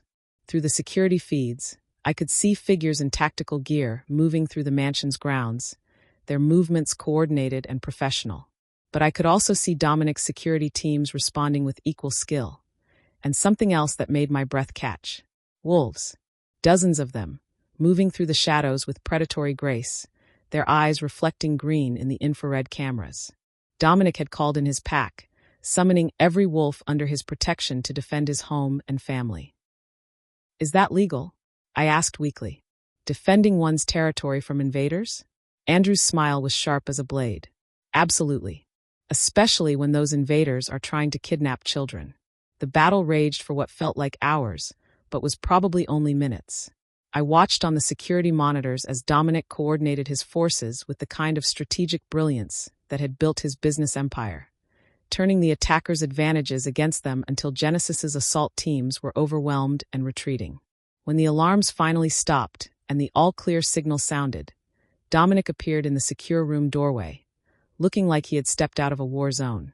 His clothes were torn, his face streaked with dirt, but his storm-gray eyes blazed with triumph. "It's over," he announced. "Genesis's forces have been neutralized, and Dr. Torres is in custody along with his entire team." "Daddy!" Lily and Rose rushed to him simultaneously, apparently unconcerned by his disheveled appearance, and more interested in reassuring themselves that he was safe. "Hey there, brave girls," he said softly, kneeling down to gather them both into his arms. "Did you take care of Mama and Uncle Andrew while I was gone?" "We were very good," Rose reported solemnly, even when the loud noises started. "I'm proud of you both," he said, his voice thick with emotion as he held them close. "You're the bravest kids I know." Watching him with our daughters, protective, gentle, completely devoted, made my chest tight with emotions I was still afraid to name. This was the man I had fallen in love with 7 years ago, beneath all the corporate armor and alpha authority. The man who would fight heaven and earth to protect the people he loved. "Isabel," he said, rising to his full height while keeping one hand on each girl's shoulder. "We need to talk. There are things you need to know about what just happened." An hour later, after Lily and Rose had been settled with Mrs. Patterson for lunch and a much-needed nap, the adults gathered in Dominic's study to debrief the morning's events. "Genesis was more organized than we anticipated," Andrew reported, consulting his tablet. "Professional military contractors, advanced surveillance equipment, detailed intelligence about our security protocols. Someone's been planning this operation for months. How did they get so much information about the estate?" I asked. "Good question," Dominic replied grimly. "We're investigating potential security breaches, but my guess is they've been watching our family for longer than we realized." "Because of Lily and Rose's abilities?" "Because of their genetic heritage," he corrected. "Isabel, the girls don't just carry Ashworth alpha genes, they carry yours as well. Your family's healing abilities combined with our pack leadership traits make them potentially the most powerful supernatural children born in decades." The weight of that revelation settled over me like a shroud. "You're saying they'll always be targets." "I'm saying they'll always be valuable," Dominic said carefully. "But Isabel, that's not necessarily a bad thing. Powerful bloodlines carry responsibilities as well as dangers." "What kind of responsibilities?" "Leadership," Andrew answered. "Lily and Rose aren't just our children. They're the next generation of supernatural leaders. They have the potential to bridge different communities, to heal conflicts that have existed for generations." "They're 4 years old," I protested. "They should be worried about playground games and picture books, not supernatural politics." "And they will be," Dominic said firmly. "Isabel, I promise you that Lily and Rose will have as normal a childhood as possible. But we also need to prepare them for who they are and what they might become." "Which brings us to the next issue," Andrew said. "The girls need proper training for their abilities, and they need it from someone who understands alpha development." "Meaning they need their father," Dominic said simply. "Isabel, I know this isn't what you planned when you came to New York. I know you're still processing everything that's happened between us. But regardless of our personal situation, Lily and Rose need me in their lives." The truth of that statement was undeniable. This morning had proven that my daughters faced threats I couldn't handle alone, needed protection and resources I couldn't provide. But accepting Dominic's help meant accepting him back into my life in ways that terrified me. "What are you proposing?" I asked. "Marry me," he said without hesitation. The words hit me like lightning, unexpected and overwhelming. "What?" "Marry me," he repeated, moving around his desk to stand in front of me. "Not for the girls, not for political convenience, not to solve our security problems. Marry me because I love you, because I've loved you for years, because I can't imagine a future that doesn't include you and Lily and Rose." "Dominic, I know I hurt you," he continued urgently. "I know I made mistakes that cost us years together. But Isabel, what we had 7 years ago was real. What we feel for each other now is real. And our daughters deserve to grow up in a home where their parents love each other as much as they love them." I stared at him, trying to process the magnitude of what he was offering. "You want to marry me because you love me?" "I want to marry you because I can't live without you," he said simply. "Because watching you with Lily and Rose, seeing the incredible woman you've become, makes me realize that everything I've accomplished means nothing if I can't share it with you." "But what about your world?" I asked desperately. "The corporate empire, the pack politics, The sophisticated women who understand your social obligations? My world is wherever you and our daughters are, he replied without hesitation. Everything else is just geography. The simple declaration was so honest, so vulnerable, that it cut through years of carefully constructed defenses. This was the man I had fallen in love with. Not the billionaire CEO or the alpha leader, but the man who could reduce complex emotions to their essential truth. Isabel, Andrew said gently, there's something else you should consider. Legally, the safest way to protect Lily and Rose is to establish them as legitimate heirs to the Ashworth estate. Marriage would provide them with inheritance rights, pact protection, and legal standing that they can't get any other way. So it is about politics, I said, disappointment bleeding into my voice. No, Dominic said fiercely, taking my hands in his. It's about love. It's about family. It's about building something together that's stronger than anything we could create alone. And if I say no, then I'll respect your decision, he replied quietly. But I'll still be their father, Isabel. I'll still protect them and love them and be part of their lives. The only difference is that I'll spend the rest of mine regretting that I couldn't convince the woman I love to take a chance on us. The vulnerability in his voice, the absolute sincerity in his storm-gray eyes, made my heart skip several beats. This was what I had wanted 7 years ago. His love, his commitment, his willingness to fight for what we had together. I'm scared, I admitted quietly. So am I, he said. But Isabel, some things are worth being scared for.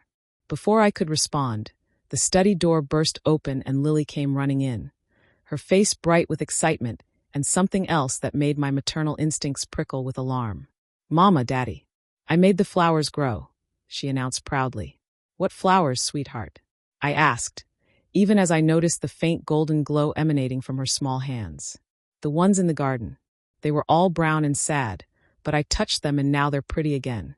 Dominic and I exchanged glances over her head, both recognizing the implications. Lily's abilities weren't just manifesting. They were evolving, growing stronger with each display of power.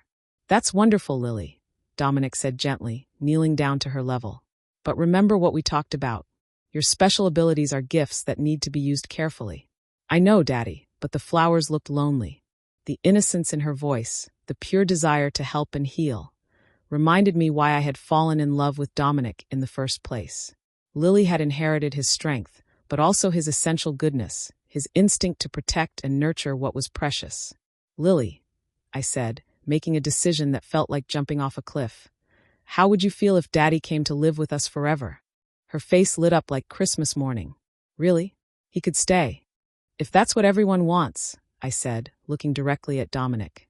I want that more than anything, he said quietly, his eyes holding mine with an intensity that made my breath catch. Isabel Chun, will you marry me? The question was asked in front of our daughter, in a room filled with the evidence of everything we had overcome together. It wasn't the romantic proposal that fairy tales were made of, but it was real and honest and absolutely perfect. Yes, I said, the words coming out stronger than I felt. Yes, I'll marry you. Lily's squeal of delight was quickly joined by Rose's as she appeared in the doorway, apparently having followed her sister from whatever mischief they had been planning in the garden. We're going to be a real family? Rose asked hopefully. We already are a real family, Dominic said, gathering all 3 of us into his arms. We're just going to make it official. As I stood surrounded by the people I loved most in the world, protected by the strength of Dominic's embrace and warmed by our daughter's joy, I realized that some love stories didn't end with happily ever after. They ended with happily ever beginning. Chapter 10, The Perfect Family. 6 months later. The wedding was everything I had never dared to dream of. Intimate, beautiful, and absolutely perfect in its simplicity. We had chosen to hold the ceremony in the garden of the Ashworth estate, surrounded by family and friends who had become an integral part of our new life together. Lily and Rose served as flower girls, their matching lavender dresses perfectly complementing their father's eyes as they scattered rose petals down the white runner with the kind of serious concentration that only children could bring to important tasks. Do you, Dominic Marcus Ashworth, take Isabel Marie Chin to be your lawfully wedded wife? Asked the officiant, an elderly werewolf elder who had known Dominic's family for generations. I do, Dominic said, his voice carrying across the garden with absolute certainty. For now and always. And do you, Isabel Marie Chun, take Dominic Marcus Ashworth to be your lawfully wedded husband. I looked into the storm-gray eyes that had haunted my dreams for 7 years, seeing love and promise, and the future we were choosing to build together. I do, I said, meaning it with every fiber of my being. As Dominic slipped the wedding ring onto my finger, a stunning vintage piece that had belonged to his grandmother, I felt something settle into place inside my chest that had been missing for far too long. By the power vested in me by the moon goddess and the laws of our people, the elder announced, I now pronounce you husband and wife. You may kiss your bride. Dominic's kiss was gentle but thorough, a promise of all the nights and days and years we would share together. When we finally broke apart, the cheers from our guests were nearly drowned out by Lily and Rose's excited squealing. Mama's married to Daddy, Lily announced to anyone within hearing distance. Now we're really a family. The reception that followed was a celebration of everything we had overcome to reach this moment. Andrew gave a toast that brought tears to everyone's eyes, talking about the power of love to heal even the deepest wounds. Mrs. Patterson presented us with a photo album documenting Lily and Rose's first 6 months at the estate, filled with images of tea parties and horseback riding lessons and bedtime stories read in front of the library fireplace. But it was the moment when Dominic took me in his arms for our first dance as husband and wife that made everything else fade away. No regrets? He asked as we swayed together to music that seemed made for this moment. Only that it took us so long to get here, I replied, my hand resting over his heart. We needed the time, he said thoughtfully. I needed to learn how to love without trying to control everything. You needed to discover your own strength. The girls needed to exist before we could appreciate how much they would complete us. Very philosophical for a billionaire CEO, I teased. Very practical for a man who almost lost everything that mattered, he corrected, spinning me gently before pulling me back against his chest. As the evening progressed and our guests gradually departed, I found myself in the children's wing of the house, tucking Lily and Rose into their beds after a day that had exhausted them completely. Mama, Rose said sleepily, are you going to have more babies now that you're married to Daddy? The question caught me completely off guard. Would you like more? Maybe, Lily said thoughtfully, but only if they're as special as us. Any babies Mama and Daddy have will be exactly as special as they're supposed to be, I said diplomatically. Good, Rose murmured, already drifting off to sleep, because being a big sister is an important job. After the girls were asleep, I found Dominic on the terrace overlooking the garden where we had been married just hours earlier. He had changed out of his formal wedding attire into simple jeans and a button-down shirt, looking more relaxed than I had seen him since our reunion. Successful day? I asked, settling into the chair beside his. The most successful day of my life, he replied, reaching for my hand and intertwining our fingers. Isabel, there's something I need to tell you. What? I've been thinking about what Rose said about more babies. His thumb traced across my wedding ring, a gesture that was becoming familiar and comforting. How do you feel about the possibility of expanding our family? The question sent warmth flooding through my chest. Are you asking if I want to have more children with you?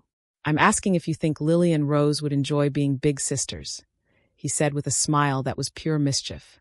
Eventually. Eventually? Well, we should probably have some time to ourselves first, he said, pulling me onto his lap with the easy strength that had always made me feel cherished and protected. Maybe a honeymoon, some private moments to reconnect as husband and wife. Is that what you want? I asked, my arms looping around his neck. Time to reconnect? I want everything with you, he said simply. Time, adventure, quiet moments, passionate nights, more children if we're blessed with them, and about 60 years to make up for the time we lost. Only 60? To start, he said, leaning forward to kiss me with the kind of thorough attention that made my toes curl. We can renegotiate after that. As we sat together on the terrace of our home, surrounded by the evidence of the life we had built together, I thought about the strange journey that had brought us to this moment. 7 years ago, I had been an assistant hiding unrequited love behind professional efficiency. 4 days ago, I had been a single mother running from threats I couldn't understand. Tonight, I was Dominic Ashworth's wife, the mother of his children, his partner in every way that mattered. Isabel, he said quietly, his voice carrying the kind of vulnerability that he had only recently learned to share with me. Are you happy? Happier than I ever thought possible, I replied honestly. Are you? I'm complete, he said simply. For the first time in my life, I'm exactly where I'm supposed to be. From somewhere inside the house, I could hear the faint sound of Lily's laughter as she and Rose whispered about something that would probably give us gray hair by morning. But there was also the deeper sound of home, the settled peace that came from being surrounded by people who loved you unconditionally. Mr. and Mrs. Ashworth, I said, testing the words. I like the sound of that, Dominic replied, his arms tightening around me. So do I. As the stars appeared overhead and the lights of the Hudson Valley twinkled in the distance, I realized that some love stories weren't about perfect timing or ideal circumstances. They were about choosing to fight for what mattered, even when the odds seemed impossible. They were about learning that love wasn't weakness. It was the strongest force in the universe, capable of healing wounds that seemed too deep to mend and building families that were stronger than any individual could be alone. Most of all, they were about understanding that happily ever after wasn't an ending. It was a beginning, the first day of the rest of your life with the person who made every day worth living. And ours was just getting started. 2 years later, the nursery was painted a soft sage green, with hand-painted murals of forests and mountains covering the walls. Dominic stood by the window, cradling our 3-month-old son, Alexander, while I supervised Lily and Rose as they carefully arranged toys in the crib. He's so tiny, Rose observed, her storm-gray eyes wide with wonder. Were we that small? Even smaller, I assured her. You were both premature. But we grew up strong, Lily said with the confidence of a 6-year-old who had recently started training with her father's pack. And Alex will too. That's right, Dominic said softly, looking down at our son with an expression of pure love. Alexander had inherited my dark hair and his father's distinctive eyes, and in the 3 months since his birth, he had completely stolen all our hearts. The past 2 years had been a whirlwind of changes. Lily and Rose had started proper schooling, a private academy that catered to supernatural children, where they were learning to control and understand their abilities. Genesis research had been permanently shut down after Dominic's testimony before a congressional committee on supernatural rights, and our family had grown in ways I had never imagined possible. Mama, Lily said, when can we take Alex to see the horses? When he's a little bigger, I replied. Maybe in a few months. That's what you always say, Rose complained good-naturedly. And I'm always right, I teased, ruffling her dark hair. A knock on the nursery door announced Andrew's arrival. Sorry to interrupt, but Dominic, you have a call from Tokyo. They're ready to finalize the Nakamura deal. Dominic looked at me, his expression torn between business obligations and family time. Go, I said gently. We'll be fine. You're sure? I'm sure. Besides, your son needs to learn early that his father is a very important man. Not as important as being a husband and father, Dominic said, but he handed Alexander to me carefully and pressed a kiss to my forehead. I'll be back in 20 minutes. Half an hour tops. After he left, I settled into the rocking chair with Alexander, watching Lily and Rose play with building blocks in the corner. This was my life now.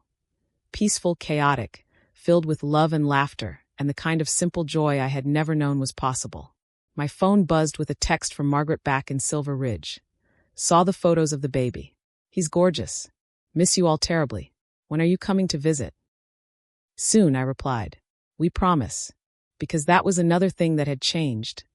I had learned that running away wasn't the answer. That home wasn't a place, but the people you loved. That family could expand to include not just blood relatives, but chosen friends who became as important as any biological connection. Mama, Rose said, abandoning her blocks to lean against my chair. Do you think Alex will have special powers like us? Maybe, I said honestly. Or maybe he'll be special in completely different ways. What matters is that we love him no matter what. We do love him, Lily agreed, coming to join her sister. Even when he cries at night.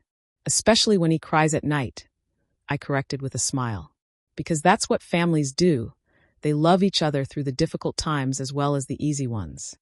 Dominic returned exactly 18 minutes later, as if he had timed his call to prove he could balance business and family. He found us all in the nursery, me in the rocking chair with Alexander, Lily and Rose curled up at my feet, everyone content in the golden afternoon light.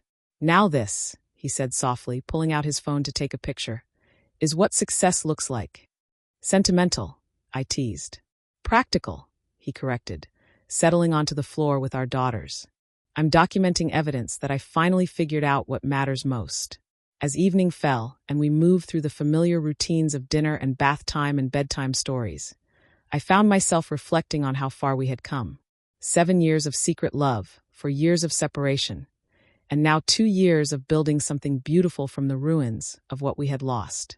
Later that night, after the children were asleep and the house was quiet, Dominic and I stood together in our bedroom, looking out at the estate grounds bathed in moonlight. "Do you ever think about what might have happened if Andrew hadn't found you?" he asked quietly. "Sometimes," I admitted. "But then I remember that some things are meant to be, even if they take the long way around."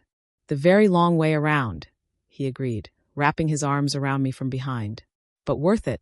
Every moment of pain, every year of separation, every mistake I made, it was all worth it to end up here with you." Very philosophical for a man who once considered emotions a weakness. Very honest for a man who learned that the only real weakness is being too afraid to love, he corrected, turning me to face him. "Isabel, I know I tell you this every day, but I need you to hear it again. I love you. I love our children. I love the life we've built together. And I will spend every day of the rest of our lives proving that you made the right choice in taking a chance on us." "I know," I said softly, reaching up to cup his face, "because you prove it every single day." As he kissed me, as we moved together toward our bed with the kind of comfortable intimacy that came from truly knowing another person, I realized that this was the happy ending I had been searching for all along. Not a fairy tale where everything was perfect, but a real story where 2 imperfect people chose to love each other through the difficulties and challenges and unexpected joys of building a life together. Some love stories began with love at first sight. Others began with years of patient waiting and silent devotion. Still others began with mistakes and misunderstandings and painful separations. Ours had all of those things, and it made our happy ending all the more precious because we had fought so hard for it. As I drifted off to sleep in my husband's arms, I could hear the faint sounds of our children sleeping peacefully down the hall. Lily and Rose, powerful and brave and ready to change the world. Alexander, tiny and perfect and full of unlimited potential. This was what mattered. Not corporate empires or supernatural politics or the opinions of people who didn't understand what we had built. Just love. Pure, complicated, hard-won, absolutely perfect love. And it was more than enough. The end.